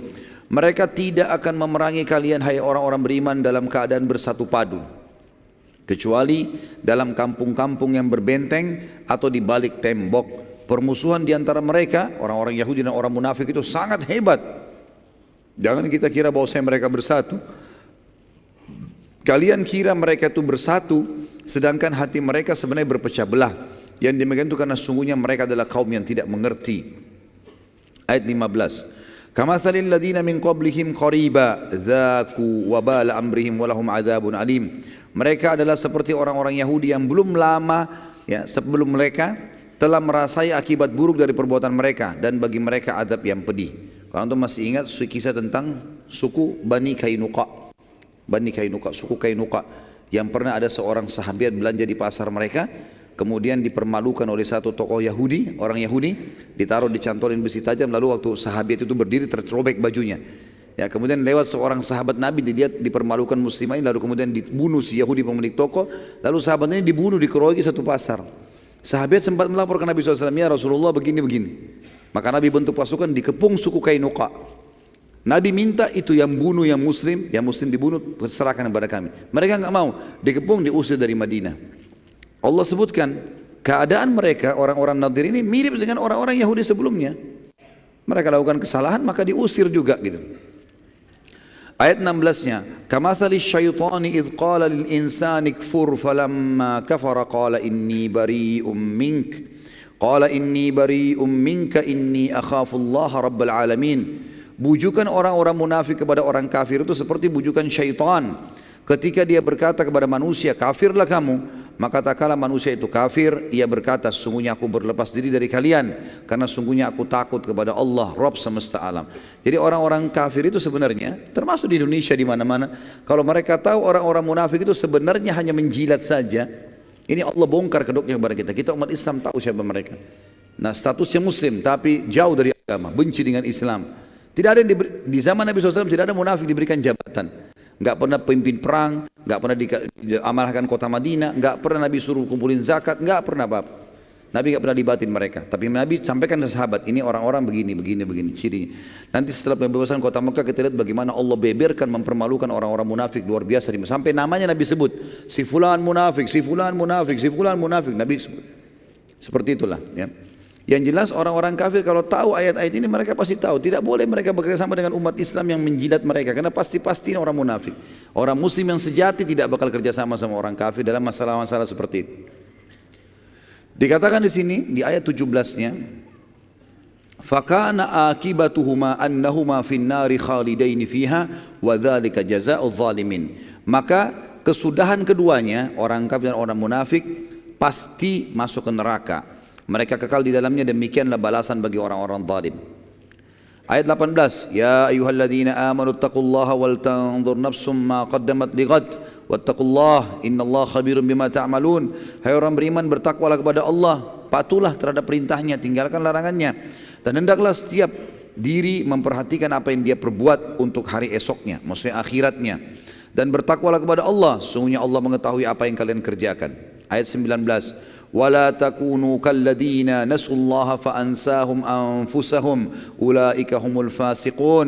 Jangan kalian menjadi seperti orang-orang yang lupa kepada Allah, tidak mau mengenal Allah, tidak mau belajar, tidak mau mengetahui ya, halal haramnya Allah, lalu Allah menjadikan mereka lupa kepada diri mereka sendiri. Mereka itulah orang-orang yang fasik. Ayat 20, la yastawi ashabun nari wa ashabul jannah humul faizun. Tidak akan pernah sama keadaan penghuni-penghuni neraka dengan penghuni-penghuni surga. Ketahuilah Penghuni-penghuni surga, kata kuncinya patuh di dunia. Beriman pada Allah, nikmati halal, tinggalkan haram. Kerjakan perintah, tinggalkan larangan. Tidak akan sama antara penghuni neraka dengan penghuni surga. Penghuni surga itu adalah orang-orang yang beruntung. Ayat 21. Lau anzalna hadzal Qur'ana ala jabalin la ra'aitahu khashi'an mutasaddian min khasyatillah wa tilkal amthalu nadribuha lin-nasi la'allahum yatafakkarun. Kalau sekiranya Al-Qur'an ini maknanya adalah masih banyak orang yang ragu dengannya, tidak mau membaca, tidak mau menghafal, tidak mau memahami, tidak mau mengamalkan. Ketahuilah, Al-Quran yang kami turunkan ini, kalau diturunkan di atas sebuah gunung yang kokoh, pasti kamu akan melihat gunung itu tunduk terbelah, terpecah belah, disebabkan ketakutannya dengan firman Allah di situ. Karena Allah, perkataan Allah. Dalam perumpamaan-perumpamaan itu kami buat untuk manusia supaya mereka berfikir. Ayat 22. Wallahu alladzi la ilaha illahu alimul ghaibi wasyahadah warrahmanur rahim. Yang menurunkan Al-Quran, yang menurunkan syariat, yang telah mengutus Rasulullah Muhammad SAW adalah Allah. Tidak ada Tuhan selain Dia. Yang mengetahui yang gaib dan yang nyata. Dialah yang maha pemurah lagi maha penyayang. Ayat 23. Wallahu alladzi la ilaha illa huwal malikul quddusus salamul mu'minul muhaiminul azizul jabbarul mutakabbir. Subhanallahi amma yusyrikun. Dialah Allah yang tidak ada Tuhan selain Dia. Satu-satunya Raja yang maha suci, yang maha sejahtera. Yang suci artinya tidak ada sama sekali hal-hal yang negatif. Allah ciptakan baik dan buruk, Allah selalu baik. Jujur dan dusta, Allah selalu jujur, makanya dusta dilarang. Ya. Pelit dan dermawan, Allah selalu dermawan, Allah selalu memberi, penyantun. Dan pelit dilarang, makanya Allah tidak mau, Allah ciptakan dan Allah larang untuk itu, supaya jadi penguji bagi hamba-hambanya. Itu namanya maha suci. Maha sejahtera, sejahtera artinya tidak pernah habis stoknya. Kalau orang, teman-teman sekalian, punya gaji, kalau mau beli apa-apa tunggu akhir bulan gaji dulu, atau tunggu pendapatan, atau tunggu keuntungan dagang, ini belum sejahtera. Sejahtera itu apa yang terlihat di benaknya langsung dia bisa beli dan tidak pernah habis. Baru kita katakan hidupnya sejahtera. Tapi tentu tidak sama Allah dengan makhluknya. Allah maha sejahtera, yang mengaruniai keamanan, yang maha memelihara dan maha perkasa. Bayangkan kalau alam semesta ini tidak dipelihara, bagaimana kacaunya ini, ya. Bagaimana dengan populasinya, kadar airnya, kadar udaranya, segala macam, luar biasa ini. Bagaimana Allah SWT merawatnya gitu. Saya subhanallah tadi siang duduk sama istri saya di restoran, kemudian pinggir laut. Saya sempat bilang, coba lihat bagaimana kuasanya Allah. Air ini siapa yang mengatur kadarnya, suaranya, kemudian langit dengan awannya, dengan mataharinya, udaranya. Ada yang bisa mengaku ini yang menciptakannya? La ilaha illallah. Allah sudah kasih kata kuncinya. Dan kita kalau mengikuti syariat Allah, kita lebih yakin lagi, oh ternyata betul ini yang benar. Karena kita jadi punya panduan hidup, tahu mana boleh, mana tidak boleh. Dia maha perkasa. Semua kekuatan makhluk, kata para ulama tafsir, kalau dipertemukan, maka semua itu hanya bagian kecil dari kekuatan Allah sang perkasa. Kalau semua manusia digabungkan kekuatannya, bagaimana powernya? Bagaimana kalau singa satu kuat? Kalau 1000 singa, kalau semua singa digabungkan, bagaimana kekuatannya? Pohon, semuanya ini alam semesta, api, air, udara punya kekuatan, power. Itu semua kalau digabungkan pun hanya bagian kecil dari kemahaperkasaan sang pencipta. Yang maha kuasa, yang memiliki segala keagungan, maha suci Allah dari apa yang mereka persekutukan. Ayat 24-nya. Huwallahul khaliqul bari'ul musawwiru lahul asma'ul husna yusabbihu lahu ma fis samawati wal ardi wa huwal azizul hakim. Dialah Allah yang telah menciptakan dari tidak ada menjadi ada, telur yang cair menjadi anak ayam, bisa berkokok, bisa berkembang biak, sperma sel telur jadi kayak kita manusia, bisa berteriak, bisa bermarah, bisa senang, ya. Biji yang dilempar di tanah bisa jadi pohon yang besar. Menciptakan, yang mengadakan, yang membentuk rupa. Semuanya keindahan ini dibentuk oleh sang pencipta Allah. Yang mempunyai asma'ul husna, nama-nama yang mulia. Bertasbih kepadanya apa yang ada di langit dan di bumi. Dan dialah yang maha perkasa lagi maha bijaksana. 24 ayat full turun karena kejadian suku Nadhir. Dan ini perlu diketahui teman-teman sebab nuzulnya, karena luar biasa. Ayat ini berbicara tentang kejadian pada saat itu. Selanjutnya sekarang kita masuk ke suku-suku lain. Suku Arab yang ada di Daumatul Jandal namanya. Sebuah lokasi namanya Daumatul Jandal. Suku Jandal ini berada di Daumah, di daerah yang dinamakan Daumatul Jandal. Berada di paling utara Jazirah Arab. Mereka juga berusaha menyerang muslimin setelah bulan Ramadan. Tadi kan kejadiannya Bani Nadhir bulan Rabiul Awal. Jadi Rabiul Awal, Rabiul Tsani, Jumadil Ula, Jumadil Tsani, Rajab, Sya'ban, sampai Ramadan 6 bulan tidak ada peperangan. Di bulan Syawal tahun 4 Hijriah ada suku namanya Jandal berusaha untuk menyerang muslimin karena mereka menganggap muslimin juga lemah, ya. Dan bila berhasil mengalahkan muslimin, maka nama suku mereka akan dikenang karena muslimin kuat dan memiliki nabi. Namun Nabi SAW, dan ini strategi perang beliau SAW, tidak pernah beliau biarkan musuh mau menyerang, tidak pernah beliau biarkan musuh nyerang baru kemudian beliau lawan, kecuali kejadian di Uhud karena sudah terlanjur datang, dan Khandak sudah terlanjur datang. Nabi SAW tidak tahu, tapi kalau Nabi tahu pasti Nabi serang duluan. Ini strategi dan selalu berhasil. Di antaranya juga di sini, maka Nabi SAW pada saat menerima berita dari mata-mata beliau tentang niatan tersebut, maka beliau segera menyerang pada bulan Muharram tahun 5 Hijriah, ya, bulan Muharram. Jadi tadinya ada berita di bulan Syawal tahun 4 mereka akan menyerang, baru berita, belum menyerang. Nabi SAW atur strategi, dikirim mata-mata, ternyata mereka masih persiapkan diri. Di bulan Muharram tahun 5 Hijriah Nabi SAW menyerang pasukan dan beliau memimpin sendiri pada saat itu, sampai akhirnya, ya, Nabi SAW berhasil menaklukkan, ya, mengalahkan suku Jandal ini, dan beliau SAW juga mengutus, ya, Muhammad bin Maslamah radhiyallahu anhu untuk, ya, menangkap. Pada saat mereka Nabi SAW tiba di sana, ternyata suku Jandal ini sudah banyak yang lari. Muhammad bin Maslamah menangkap salah satunya, lalu kemudian dihukum untuk melapor di mana sukunya, tapi dia tidak bisa mengaku karena sukunya sudah hilang semua. Akhirnya Nabi SAW membebaskannya, dan pada saat itu beliau pun tinggal di pemukiman mereka, pemukiman suku Jandal, dari bulan Muharram sampai Rabiul Awal. Jadi 3 bulan Nabi bermukim di situ, berkemah, nunggu kalau sukunya kembali, untuk menunjukkan kepada suku-suku Arab yang lain kalau muslimin tidak main-main dalam masalah menghukum orang-orang yang berusaha menyerang Madinah. Selanjutnya suku Mustaliq, dan ini punya kisah tersendiri yang perlu kita bahas gitu. Suku Mustaliq, setelah Nabi SAW pulang dari Daumatul Jandal, beliau SAW mendapat berita lagi ada rencana suku Arab yang lain namanya Mustaliq, dipimpin oleh Al-Harith bin Abu Dirar.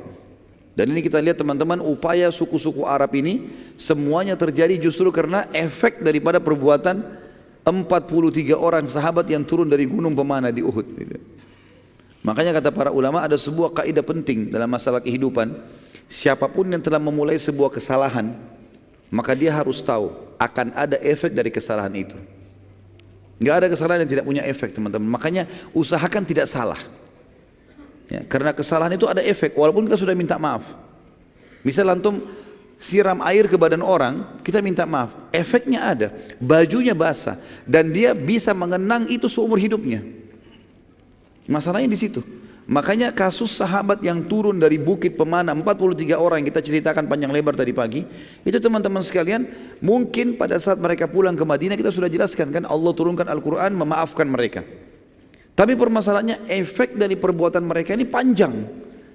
Ternyata banyak suku-suku yang akhirnya mau menyerang Madinah. Efeknya itu, dan akhirnya muslimin tersibukkan untuk menghadapi musuh-musuh ini yang tadinya sebenarnya tidak perlu.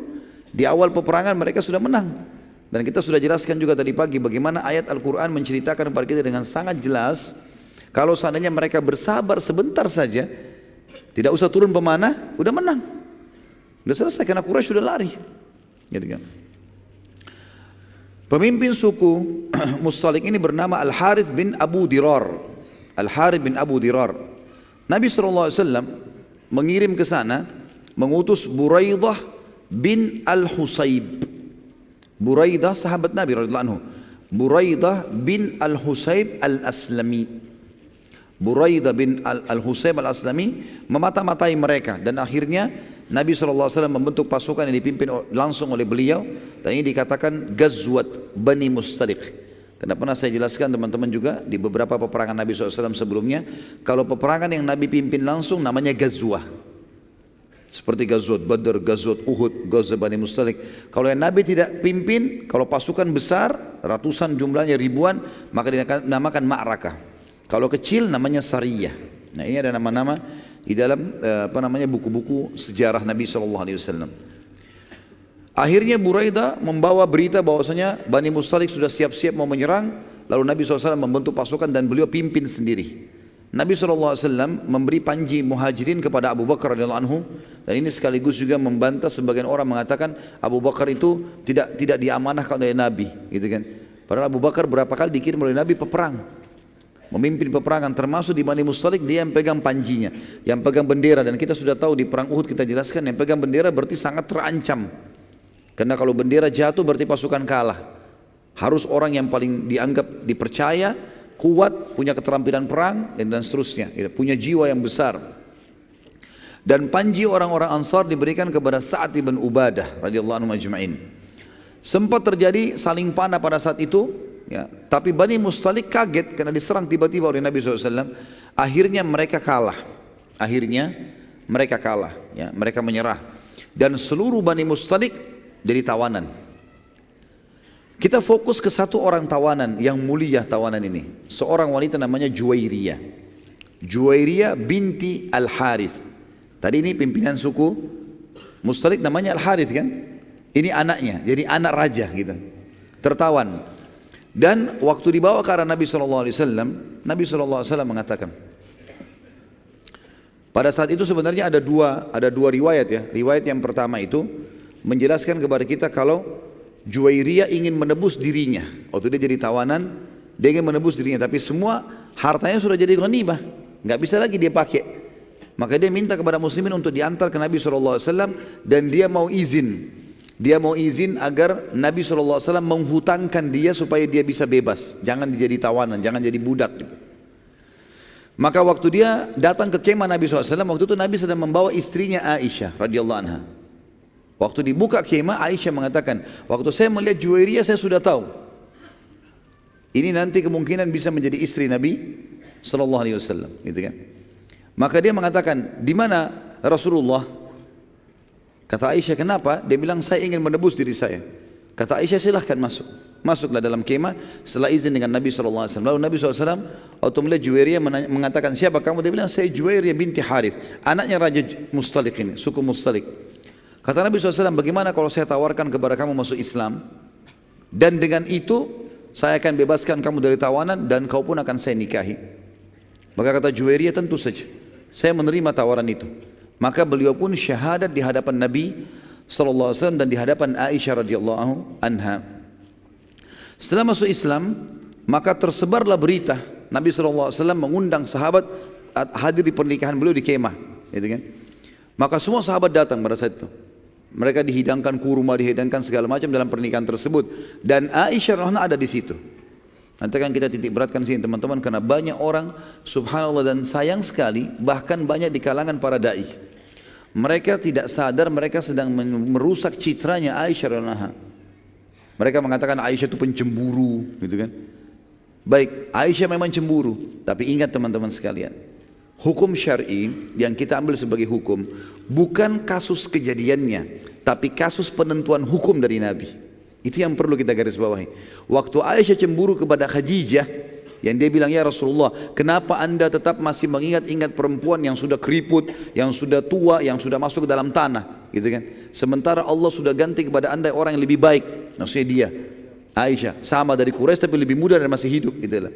Apa kata Nabi? Ini kan perkataan Aisyah kena cemburu ya. Apa kata Nabi SAW? Wahai Aisyah, kau telah mengucapkan kalimat yang kalau dimasukkan ke air lautan rusak tuh air lautan. Aisyah saking besarnya dosamu.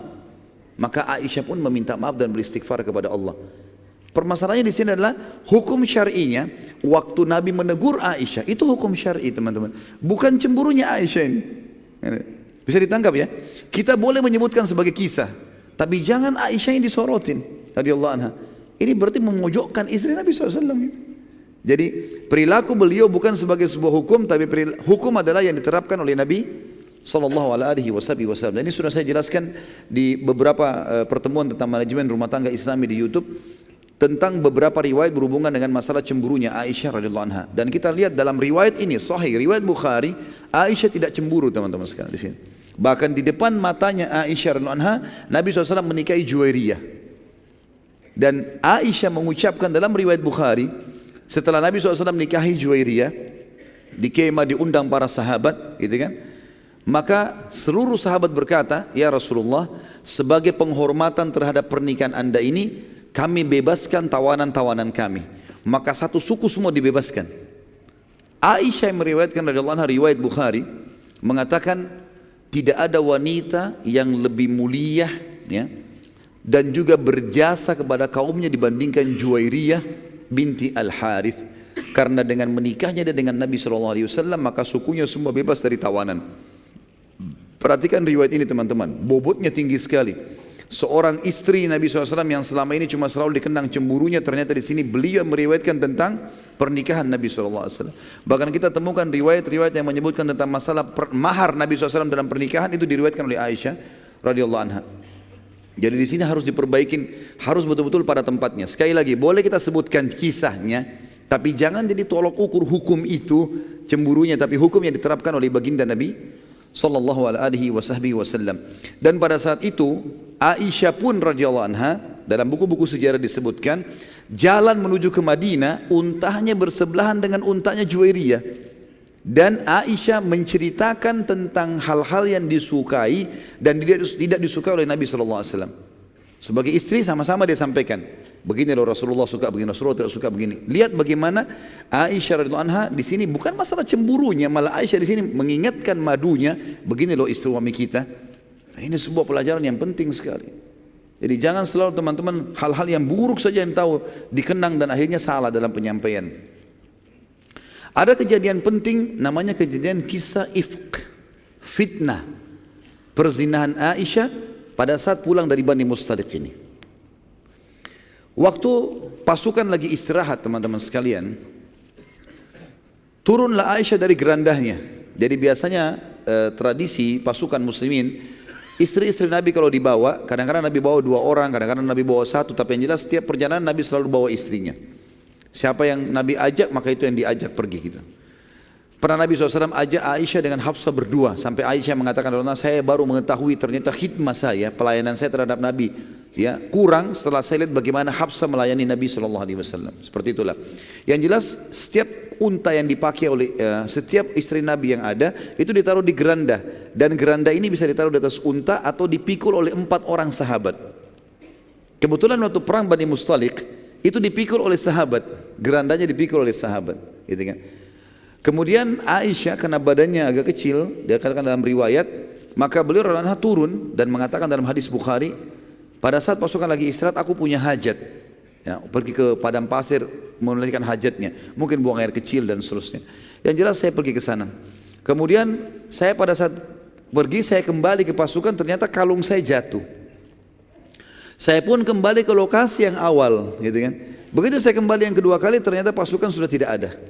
Jadi Nabi SAW suruh pasukan berjalan, bergerak. Sahabat-sahabat yang mikul geranda Aisyah kira Aisyah ada di dalam karena ringan, nggak tahu kalau ini sudah pergi, lagi pergi gitu. Apalagi tadi waktu sudah pergi, balik lagi sudah kelihatan. Pergi yang kedua sahabat tidak perhatikan. Ringkas cerita, pergilah pasukan ini.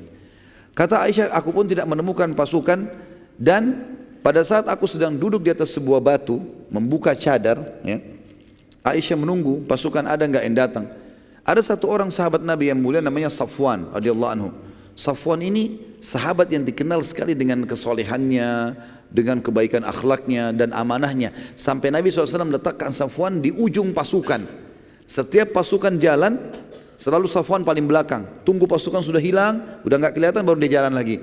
Nanti kalau ada pedang jatuh dia yang pungut, ada perisai dia yang pungut, ada kendi dia yang ambil. Tugasnya itu karena diamanahkan. Safwan lihat di lokasi istirahatnya pasukan tadi ada perempuan, dan kata Aisyah dalam hadis ini, Safwan mengenal wajahku sebelum turun ayat hijab. Tahu kalau ini Aisyah, gitu. Maka aku pun menutup ya hijab. Aisyah waktu ada Safwan menutup, dan Safwan pun tidak melihatnya, tapi dia mengenalku sebelum aku pakai hijab, dia tahu. Maka Safwan hanya mengucapkan kalimat istirja, Inna lillahi wa inna ilaihi raji'un. Pada saat itu pun ya, Safwan mendekatkan untanya kepadaku dan memberiku kesempatan untuk naik, dan ia pun pergi menjauh dariku. Jadi unta didudukkan, diikat talinya. Biasanya unta kalau sudah duduk itu diikat talinya, dia tenang. Kemudian dibiarkan Aisyah naik ke unta sementara Safwan pergi jauh supaya tidak melihat aurat. Ini menandakan akhlak yang mulia dari sahabat yang mulia ini. Setelah diberikan kesempatan naik, Aisyah sudah di atas unta, barulah Safwan datang tanpa melihat sama sekali, menarik kembali tali unta kemudian jalan. Pada saat itu kata Aisyah, sepanjang jalan tidak pernah ada terucapkan satu kalimat pun dariku atau dari Safwan. Gak pernah Safwan bilang kenapa kau terlambat, kenapa kau tidak pergi, ditanya bagaimana, tidak ada sama sekali kalimat. Juga Safwan, Aisyah sendiri tidak pernah tanya, gak pernah bilang terima kasih, gak ngomong apa-apa nih. Di atas unta istri Nabi SAW, Safwan tarik tali untanya dari bawah, jalan. Pada saat teman-teman sekalian lagi berjalan seperti itu, ternyata saat kami tiba di pasukan, sudah mau tiba, pasukan rupanya sebelum tiba di Madinah, istirahat lagi. Istirahat lagi. Pada saat itu teman-teman sekalian, lagi siang bolong ini. Pasukan istirahat, Aisyah datang dengan Safwan. Waktu melihat kejadian tersebut, kebetulan di dalam pasukan ada ikut Abdullah bin Abi Salul, pimpinan munafik. Dia lihat Aisyah sama Safwan, kesempatan sebarin fitnah. Maka dia mengatakan, mana bisa seorang wanita dengan seorang pria bersama-sama lalu tidak terjadi. Tapi dia kasih mubham, tidak terlalu jelas, tidak terjadi. Dia enggak bilang zina. Dia tahu kalau dia bilang zina tuduhan, dia akan dihukum. Maka tersebar ini seperti virus di pasukan muslimin. Ini gosip ini luar biasa. Kalau Aisyah berzina sama Safwan, tersebar berita begitu. Aisyah mengatakan radhiyallahu anha, saya pada saat masuk, tiba di pasukan, tidak berpikir apa-apa karena memang tidak buat apa-apa. Unta diturunkan oleh Safwan, didudukkan, saya turun lalu saya masuk ke dalam kemah bersama Nabi sallallahu alaihi wasallam, gitu kan. Ini sudah tersebar berita nih. Maka pada saat itu teman-teman sekalian, pasukan waktu sudah mau masuk ke Madinah, gitu kan, tersebar berita. Kalau begini dan begitu. Ini Abdullah bin Abi Salul yang saya bilang dalam riwayat dikatakan namanya juga Ubaidillah. Khilaf di antara ahli sejarah tentang namanya. Dia punya anak laki-laki namanya Abdullah juga. Jadi kalau saya bahasakan, kalau kita pakai riwayat Abdullah sama Abdullah, si ayah Abdullah munafik, si anak Abdullah mukmin. Ya. Jadi ada dua Abdullah, ayah dan anak. Ayahnya munafik, anaknya mukmin. Ya. Si Abdullah mukmin ini datang kepada, jadi Nabi SAW waktu dengar isu ini, beliau menyuruh pasukan jalan tidak berhenti. Selama 3 hari 3 malam teman-teman sekalian pasukan jalan terus. Gosip tentang Aisyah berzina sudah tersebar. Nabi SAW tidak nanya kepada Aisyah, pasukan disuruh jalan. 3 hari 3 malam. Mereka sholat pun ya berhenti sholat langsung jalan. Makan di atas unta, nggak ada istirahat. Kalau sudah malam sekali baru Nabi suruh istirahat. Habis sholat subuh jalan lagi. Selama 3 hari. Tujuannya adalah supaya isu ini tidak nyakin masalah. Kalau istirahat sebentar, duduk ngobrol-ngobrol, makin nyebar nih.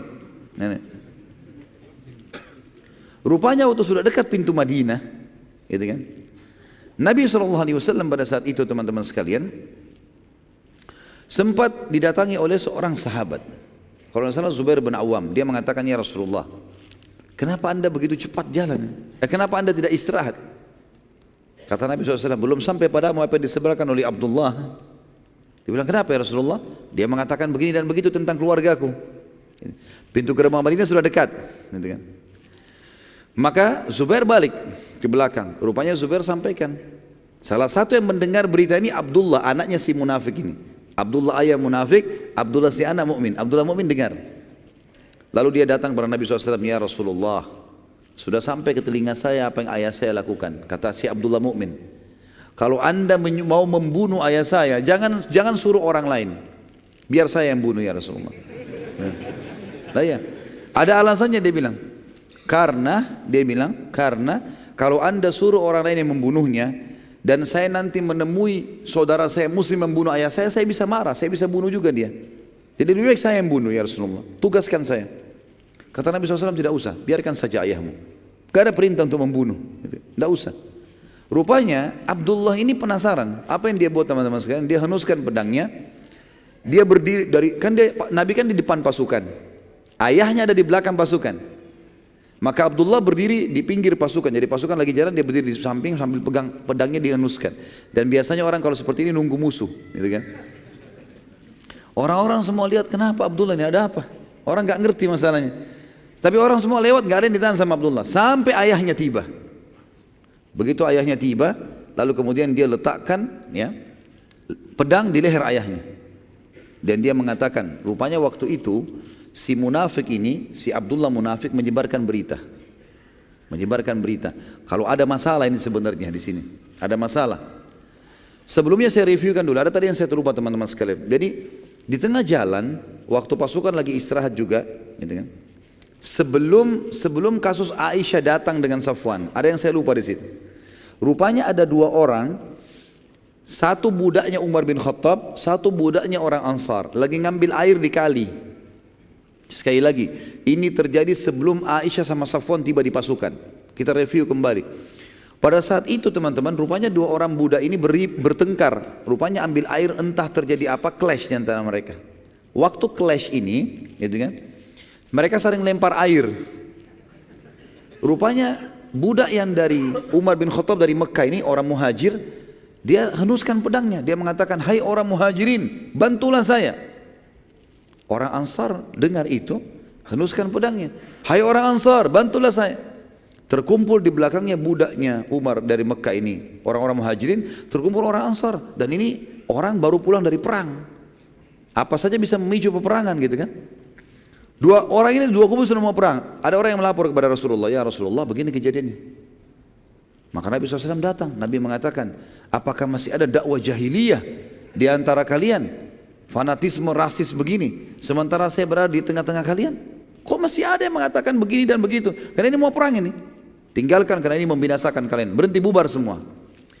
Abdullah bin Abi Salul, kepala munafikin, dia kan termasuk tokohnya suku Khazraj. Ada suku Arab Madinah dari Ansar ini dan suku Khazraj. Dia salah satu tokohnya. Waktu dia dengar, dia bilang, apakah muhajirin sudah kerjakan itu buat kami? Pasti nanti kalianlah yang telah membuat ini sampai mereka bisa masuk ke dalam pasukan kita, masuk di kota Madinah. Kalian yang terima mereka. Mestinya nggak usah diterima tuh muhajirin masuk ke Madinah. Nggak perlu kita bertemu sama mereka. Seperti itulah kurang lebih bahasanya. Maka pada saat itu teman-teman sekalian tersebar isu, kalau mereka tiba di Madinah, kata Abdullah munafik ini, kalau mereka tiba di Madinah kita akan usir. Bukan cuma orang-orang Mekah, termasuk Nabi Muhammad SAW kita akan usir. Seperti itu. Nanti kita bacakan dalam surah Al-Munafikun, turun ayat menjelaskan masalah itu. Yang jelas teman-teman sekalian, rupanya waktu kejadian ini, Abdullah ini, ya, si munafik, merasa terpukul karena tidak jadi peperangan dan dipisah, gitu kan? Waktu dia lihat Aisyah datang dengan Safwan, dia sebarin berita tadi isu. Karena tadi gosip yang pertama nggak berhasil, perang nggak jadi. Sekarang dia mau buat yang kedua ini. Kita langsung pindah ke kisah tadi. Maka Abdullah si anak meletakkan pedang di atas lehernya, di leher ayah, lalu ayah mengatakan, ada apa wahai Abdullah? Apa kau sudah mulai durhaka dengan orang tuamu? Kata Abdullah anaknya, demi Allah kau tidak akan pernah lewat hai ayahku sampai diizinkan oleh Rasulullah SAW. Rasulullah izinkan saya lewatkan, kalau enggak saya akan bunuh kamu. Kata ayahnya, kau durhaka. Dia mau coba bergerak. Betul-betul si Abdullah ini terkenal mahir dalam memainkan pedang. Dia coba menetakkan dan serius. Ini kalau ditarik bisa terluka lehernya ayahnya. Dia lihat anaknya serius, dia mengatakan baiklah. Dia tidak bergerak. Dilapor kepada Nabi SAW. Ini beritanya begini nih. Nabi SAW bilang, sampaikan kepada Abdullah si anak, izinkan ayahnya untuk masuk Madinah.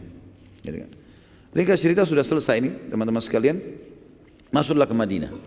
Kata Aisyah radhiyallahu anha, saya melihat beberapa hari perilaku Nabi SAW berubah. Enggak seperti biasanya. Biasanya Nabi SAW itu suka bercanda, kalau saya sakit ditanya, ini enggak ada sama sekali. Nabi bicara seperlunya saja. Kata Aisyah, lalu kemudian saya pun berkata kepada Nabi SAW, ya Rasulullah, kalau anda tidak punya hajat dengan saya, izinkan saya ke rumah orang tua saya. Ini termasuk adab dalam rumah tangga teman-teman sekalian. Bagaimana Aisyah radhiyallahu anha pada saat suaminya berubah sikap, tidak langsung spontan, marah-marah, segala macam, atau menuduh suaminya segala macam, tidak. Aisyah dengan tenang, tapi dia lihat ada perilaku yang berubah, dia mengatakan, ya Rasulullah, kalau anda tidak punya hajat dengan saya, izinkan saya pulang ke rumah orang tua saya. Ada sampai ada punya hajat baru saya datang. Nabi SAW mengatakan, baiklah, diantarlah ke rumah Abu Bakar. Pada saat itu teman-teman sekalian, waktu diantar pulang ke rumah, Aisyah mengatakan selama 2 minggu, 2 minggu atau 3 minggu dari kejadian, Aisyah mengatakan saya tidak tahu apa-apa nih, tidak tahu berita apa-apa. Di Madinah sudah hangat nih informasinya. Dan pada saat itu teman-teman sekalian, wahyu terputus dari langit, nggak ada informasi yang sampai, nggak ada yang turun informasi. Gimana ini sekarang? Siapa yang melakukan, siapa yang begini, dari mana, siapa yang salah, nggak ada wahyu. Biasanya wahyu langsung turun, ada kasus langsung wahyu turun ingatkan gitu. Maka Nabi SAW pada saat itu juga Aisyah lagi tidak ada, lagi di rumah ayahnya. Beliau terus mengumpulkan informasi, nunggu wahyu dari langit, berdoa sama Allah, ikhtiar, belum ada berita. Akhirnya Nabi SAW setelah sebulan dari kejadian itu, sebulan penuh nggak ada wahyu. Maka Nabi SAW naik di atas mimbar, lalu beliau berkata kepada para sahabatnya setelah tahmid dan salawat, kenapa ya ada yang menyakiti aku di keluargaku dengan berita bohong dan juga menuduh salah satu sahabatku, maksudnya Safwan. Nabi tidak sebut Aisyah, tidak sebut Safwan, ya kan? Nabi cuma mengatakan kenapa ada orang menyakitiku di keluargaku, maksudnya nuduh-nuduh sembarangan. Sementara aku tidak tahu dari keluargaku kecuali kebaikan, orang-orang salehah semua ini. Dan ada yang menyakitiku di salah satu sahabatku yang aku tidak tahu kecuali kebaikan darinya, dan dia tidak pernah masuk ke rumahku kecuali bersamaku. Berdirilah satu orang dari suku Aus. Saya sudah bilang Ansar di Madinah ada Aus dan Khazraj. Suku Aus berdiri mengatakan, wahai Rasulullah, kami tahu siapa yang anda maksudkan itu.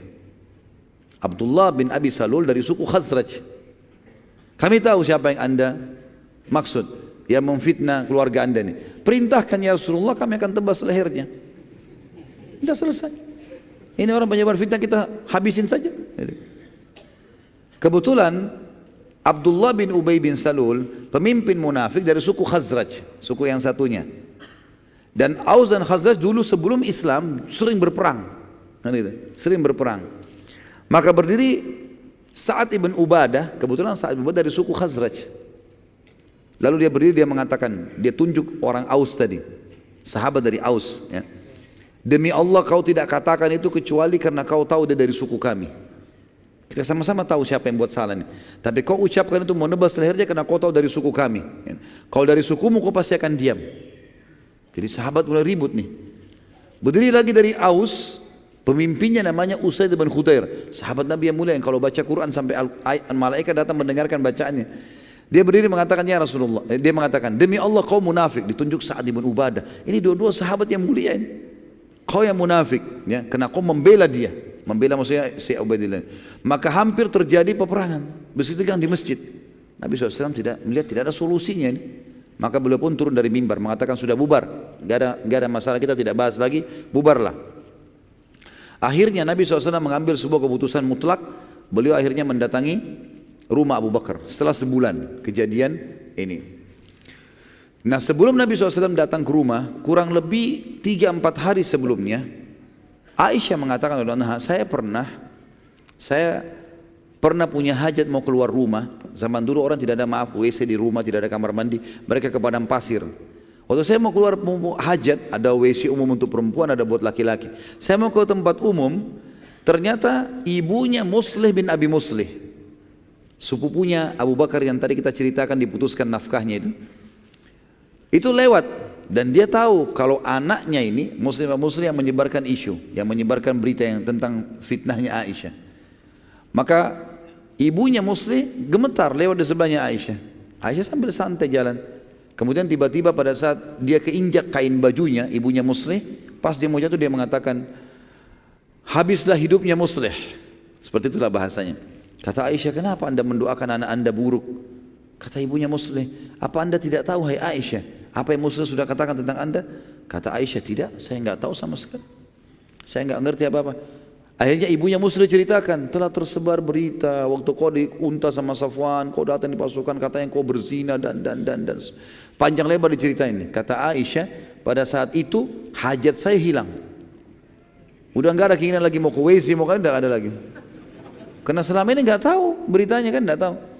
Dia bilang, saya pun pulang ke rumah, yang saya kerjakan cuma menangis. Selama berapa hari itu menangis terus, udah nggak bisa ngomong apa-apa. Terasa tulang-tulang saya lemah, saya terasa jadi fitnah besar ya, gitu. Maka sampai datanglah Nabi SAW ke rumah Aisyah setelah mengumpulkan dari sahabat di masjid. Lalu setelah ketemu Abu Bakar, ketemu dengan mertua istri Abu Bakar, mertua beliau SAW, beliau datang kepada Aisyah sambil mengatakan kalimat santun, wahai Aisyah, kalau seandainya benar kau melakukannya, ya, sampai kau betul-betul melakukan itu perbuatan yang haram itu, bertobatlah kepada Allah, karena Allah Maha Pengampun. Karena Nabi SAW tidak punya informasi. Tapi kalau kau tidak lakukan, maka pastikan kau akan diselamatkan oleh Allah dari langit. Aisyah bilang, tiba-tiba tuh saya dengar Rasulullah SAW bilang itu, kekuatan saya muncul, tiba-tiba saya duduk, mengatakan, ya Rasulullah, Anda pun terpengaruh dengan gosip itu. Berita itu juga membuat Anda terpengaruh. Nabi SAW diam, karena tidak ada wahyu. Nabi kan juga bukan menuduh, Nabi bilang, kalau kau salah, taubat. Kalau tidak, yakinlah Allah akan tolong. Bijaksana sekali. Maka Aisyah mengatakan, saya menghadap ke ayah saya lalu berkata, hai ayahku, jawab Rasulullah SAW. Jangan diam. Beritahukan. Kata Abu Bakar apa? Saya tidak tahu saya harus jawab apa anakku. Mau bilang apa saya nggak tahu. Kalau Rasulullah aja tidak tahu, apalagi saya. Aisyah, bayangkan kalau di posisi kita pada saat kita di situ bagaimana itu? Suaminya Rasulullah sendiri yang biasa dapat wahyu dari langit, belum dapat wahyu. Orang satu Madinah sudah fitnahin dia. Abu Bakar pun tidak bisa bela. Tinggal ibunya, wahai ibuku, jawab Rasulullah SAW. Kata ibunya, saya juga tidak tahu harus jawab apa. Saya tidak tahu harus jawab apa Rasulullah SAW. Kata Aisyah pada saat itu, betul-betul saya merasa tidak ada penolong saya lagi. Dan saya merasa seluruh tulang-tulang saya kemudian mulai melemah kembali. Lalu dia bilang, demi Allah ya Rasulullah, aku tidak akan taubat karena aku tidak melakukannya. Gitu kan. Dan aku hanya akan mengucapkan, saking bingungnya Aisyah sampai dia lupa namanya Nabi Yakub alaihissalam. Kan Nabi Yakub alaihissalam waktu Yusuf hilang, dia mengatakan dalam ayat innama ashku bathi wa huzni ilallah, saya keluhkan kesedihan saya dan masalah saya kepada Allah. Ya Aisyah mengatakan saya akan mengikuti, dia lupa namanya Nabi Yakub. Berapa kali diulangi sampai dia mengatakan hamba Allah yang saleh, bahwasanya saya akan keluhkan permasalahan saya kepada Allah gitu. Lalu tiba-tiba pada saat itu teman-teman sekalian terjadi keajaiban yang luar biasa. Rasulullah SAW berdiri, pergi ke sudut rumah Abu Bakar lalu kemudian duduk, dan ini tanda-tanda beliau menerima wahyu. Setelah sebulan tidak ada wahyu sama sekali. Nabi SAW duduk, Abu Bakar tahu wahyu sedang datang, maka Abu Bakar mengambil selimut menutupi badan Nabi SAW sampai selesai. Maka Nabi SAW mengatakan, berdiri, terimalah berita gembira wahai Aisyah, Allah telah menurunkan pembebasanmu dari langit. Turun ayat menjelaskan kalau kau tidak zina. Gitu kan? Maka Abu Bakar dengan gembira, Abu Bakar waktu itu bimbang kan, dia bingung. Waktu Nabi SAW masuk pertama di rumah, dia takut jangan sampai anaknya betul-betul, waktu turun wahyu, Abu Bakar bilang saya takut jangan sampai ayat betul-betul membenarkan itu terjadi. Jadi bimbang sebagai seorang ayah, terjadi atau enggak nih. Maka waktu Nabi sampaikan kau bebas ya Aisyah, kata Abu Bakar, alhamdulillah wahai Aisyah, berterima kasih pada Nabi SAW. Kata Aisyah, saya tidak mau terima kasih pada Nabi. Saya akan terima kasih kepada Allah yang telah membebaskan saya gitu. Karena dia merasa Nabi tidak dukung dia gitu. Maka pada saat itu turunlah surah An-Nur. Surah nomor 24 ayat 11 sampai ayat 14. A'udzu billahi minasyaitonir rajim. Innal ladzina ja'u bil ifki usbatum minkum la tahsabuhu syarran lakum bal huwa khairun lakum likulli imri'in minhum maktasaba minal itsm walladzi tawalla kibrahu minhum lahu 'adzabun 'adzim laula id sami'tumuhu dhannal mu'minuna wal mu'minatu bi anfusihim khairan wa qalu hadha ifkum mubin laula ja'u 'alaihi bi arba'ati syuhada fa in lam ya'tu bi syuhada'i fa ulaika indallahi humul kadhibun walaula fadlullahi alaikum wa rahmatuhu fid dunya wal akhirah lamassakum fima afattum fihi adzabun azim. Sesungguhnya orang-orang yang membawa berita bohong itu adalah dari golongan kamu juga, dari muslimin. Janganlah kamu mengira bahwasanya berita bohong itu buruk buat kamu. Bahkan itu baik buat kamu. Tiap-tiap orang dari mereka akan mendapatkan balasan dari dosa yang dikerjakan. Dan siapa di antara mereka yang mengambil bagian paling besar dari penyiaran berita bohong itu, baginya adab yang besar. Maksudnya si pimpinan orang munafik. Ayat 12. Mengapa di waktu kalian mendengarkan berita bohong itu, orang-orang mukmin dan mukminah tidak menyangka baik terhadap diri mereka sendiri? Dan mengapa mereka tidak berkata, ini adalah suatu berita bohong yang nyata?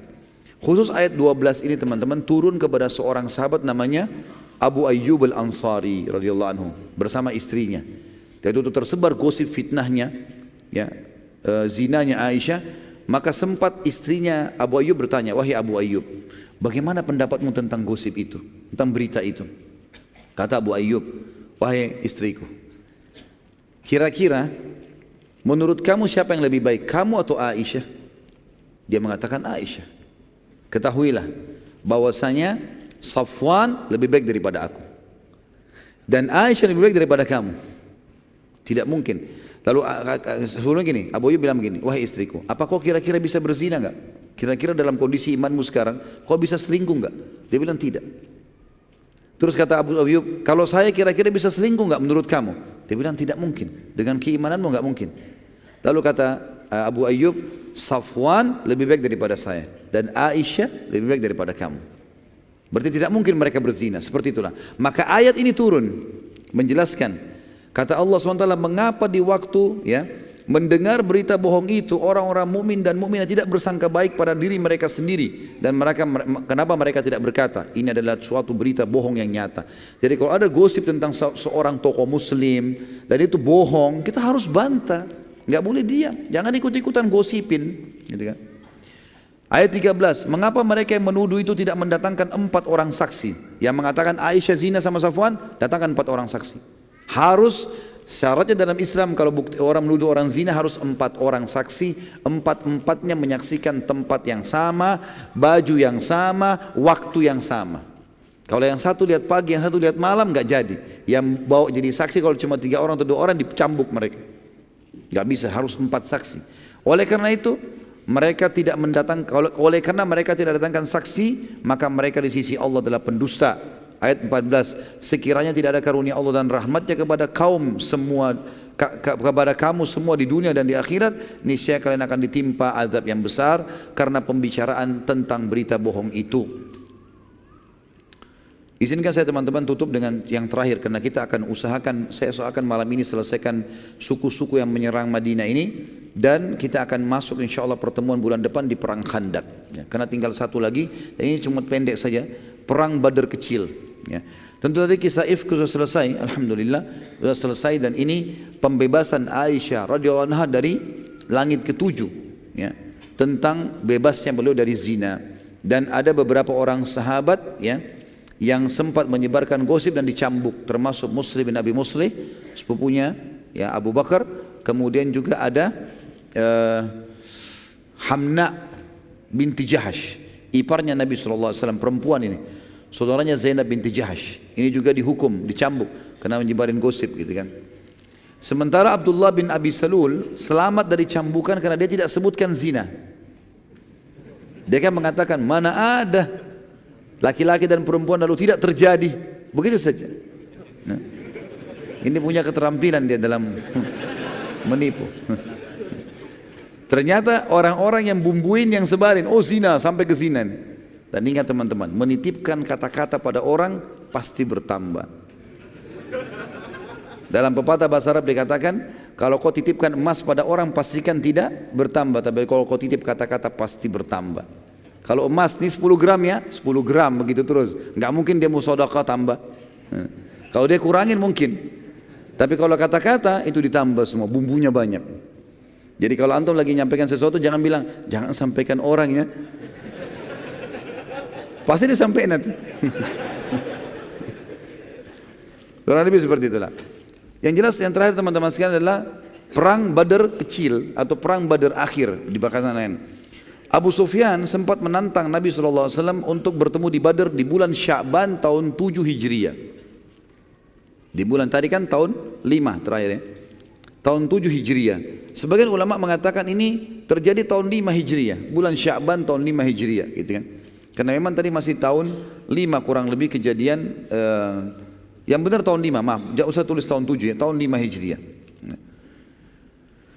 Ini juga akan saya edit tulisan ini karena memang ini terjadi sebelum Khandak, sementara Khandak terjadi tahun 5 Hijriah. Abu Sufyan sempat menantang Nabi SAW untuk bertemu lagi di Badar pada bulan Sya'ban tahun 5 Hijriah. Dan Nabi SAW mengiyakan tantangan itu. Dan Nabi SAW menepati janji, dan tepatnya bulan Sya'ban tahun 5 Hijriah, Nabi SAW berangkat dengan 1000 personil dari muslimin menuju ke Badar, dan Abu Sufyan keluar dengan 3000 personil menuju ke Badar.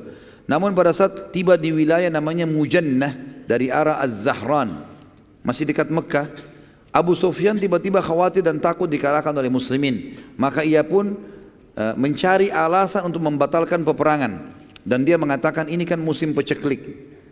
lagi musim panas. Lebih baik kita pulang, nanti kalau sudah mulai dingin sedikit baru kita berperang. Seperti itulah. Maka mereka pun akhirnya membatalkan, dan ternyata pasukan yang ada di Quraisy pun itu ketakutan, mereka mengiyakan. Pada saat Abu Sufyan mengatakan, ya sudah, tidak ada yang membantah satupun, mereka pun akhirnya pulang. Sementara Nabi SAW sudah tiba di Badr, tiba di lokasi Badr dengan 1000 pasukan yang menunggu. Maka Abu Sufyan dengar itu. Sekarang tersebar lagi berita kalau Abu Sufyan nggak datang, sementara muslimin menunggu. Dia mengirim Naim bin Mas'ud datang ke Madinah. Dia nggak datang ke pasukan muslim di Badr, datang ke Madinah supaya nanti dari Madinah tersebar berita kalau orang-orang Mekah akan datang dengan pasukan besar, kuat dan seterusnya. Lalu berita ini disebarkan oleh mata-mata Nabi SAW, disampaikan ke pasukan muslimin yang ada di Badr. Maka pada saat itu pun ya, Nabi SAW mengatakan kami tidak terpengaruh, dan Nabi SAW sempat menunggu pada saat itu beberapa hari di sana. Perlu diketahui sini teman-teman sekalian, pada saat itu muslimin sempat ya, mengadakan perdamaian dengan beberapa suku Arab di sekitar situ ya. Di sekitar, termasuk ada satu orang namanya Makhshi bin Amr ad-Dumri. Ini suku Dumrah. Ini kalau kita review kembali sedikit, sekitar setengah menit saja, kejadian Badr. Waktu Abu Sufyan mau lewat ya, setiap kali kafilahnya lewat, bukan Abu Sufyan, setiap kafilah Quraisy mau lewat dan ditahan oleh Nabi awal hijrah, tahun-tahun pertama hijrah sebelum perang Badr, selalu suku ini ikut campur, mengatakan, hai Muhammad, tidak boleh perang di wilayahku, tidak boleh perang di wilayahku. Ini orangnya nih, namanya dia Makhshi bin Amr ad-Dumari, dari suku Dumrah ya. Waktu dia lihat Nabi SAW ada di situ, ada di Badr, dan orang-orang Quraisy tidak datang, maka dia mau menunjukkan kalau dia adalah orang yang kuat gitu kan. Maka dia mengatakan, hai Muhammad, kenapa kau harus datang ke wilayahku, dan kenapa harus ada peperangan gitu. Kata Nabi SAW, ini adalah hak kami. Tantangan Quraisy datang, maka kami menjawabnya gitu kan. Maka dia mengatakan, kalau begitu kau akan berhadapan denganku. Kata Nabi SAW, baiklah, kalau kau ucapkan kalimat itu, kami pasti ya, akan mencabut kesepakatan damai denganmu. Maka Nabi SAW suruh para sahabat bertakbir di pasukan. Mendengar itu, maka ternyata tiba-tiba jadi cuit nih si Makhshi. Ciut dia, nggak mau. Dia mengatakan, tidak hai Muhammad, saya tidak akan batalkan kesepakatan kita dan saya tetap saja dalam perdamaian gitu kan. Maka setelah itu Nabi SAW pun kembali ke Madinah tanpa ada peperangan Badr, tanpa Badr kecil, maksudnya Badr kedua, dan juga tanpa ada peperangan dengan suku Dumrah. Allahu a'lam. Ini akhir bahasan kita tentang upaya-upaya suku-suku Arab yang akan menyerang Madinah dan bagaimana Nabi SAW membatalkan semua itu. Dan juga kita akan masuk insya Allah pertemuan akan datang perang Khandaq, ya, perang yang mulia di mana Nabi SAW diserang oleh orang-orang Jazirah Arab juga kembali menyerang, ya, dan itu akan terhenti setelah nanti pembebasan kota Mekah. Semoga saja majelis kita diberkahi oleh Sang Pencipta Allah dan dijadikan sebagai tambahan amal kita pada hari kiamat. Dan semoga saja seluruh amal yang pernah kita kerjakan dan akan kita kerjakan sampai menjelang ajal datang nanti semuanya diterima dengan kemahamurahannya. Dan semoga semua dosa yang pernah kita kerjakan sekecil sampai sebesar apapun semuanya dimaafkan dengan kemahamurahannya. Dan semoga Indonesia menjadi negara yang damai, tentram, seluruh muslimin bersatu di bawah ukhuwah Islamiyah, dan juga mereka kembali dalam ibadah kepada Al-Quran dan Sunnah. Dan semoga kita dikaruniai semuanya pemimpin muslim yang adil, kembali kepada Al-Quran dan Sunnah dalam ibadah dan dalam muamalah mereka. Dan semoga Indonesia menjadi contoh bagi negara-negara yang lain. Dan kita tidak pernah lupa mendoakan saudara kita di Palestina, di Syria, di Yaman, di Irak, di Myanmar, di Ahsa, dimanapun mereka sedang tertindas.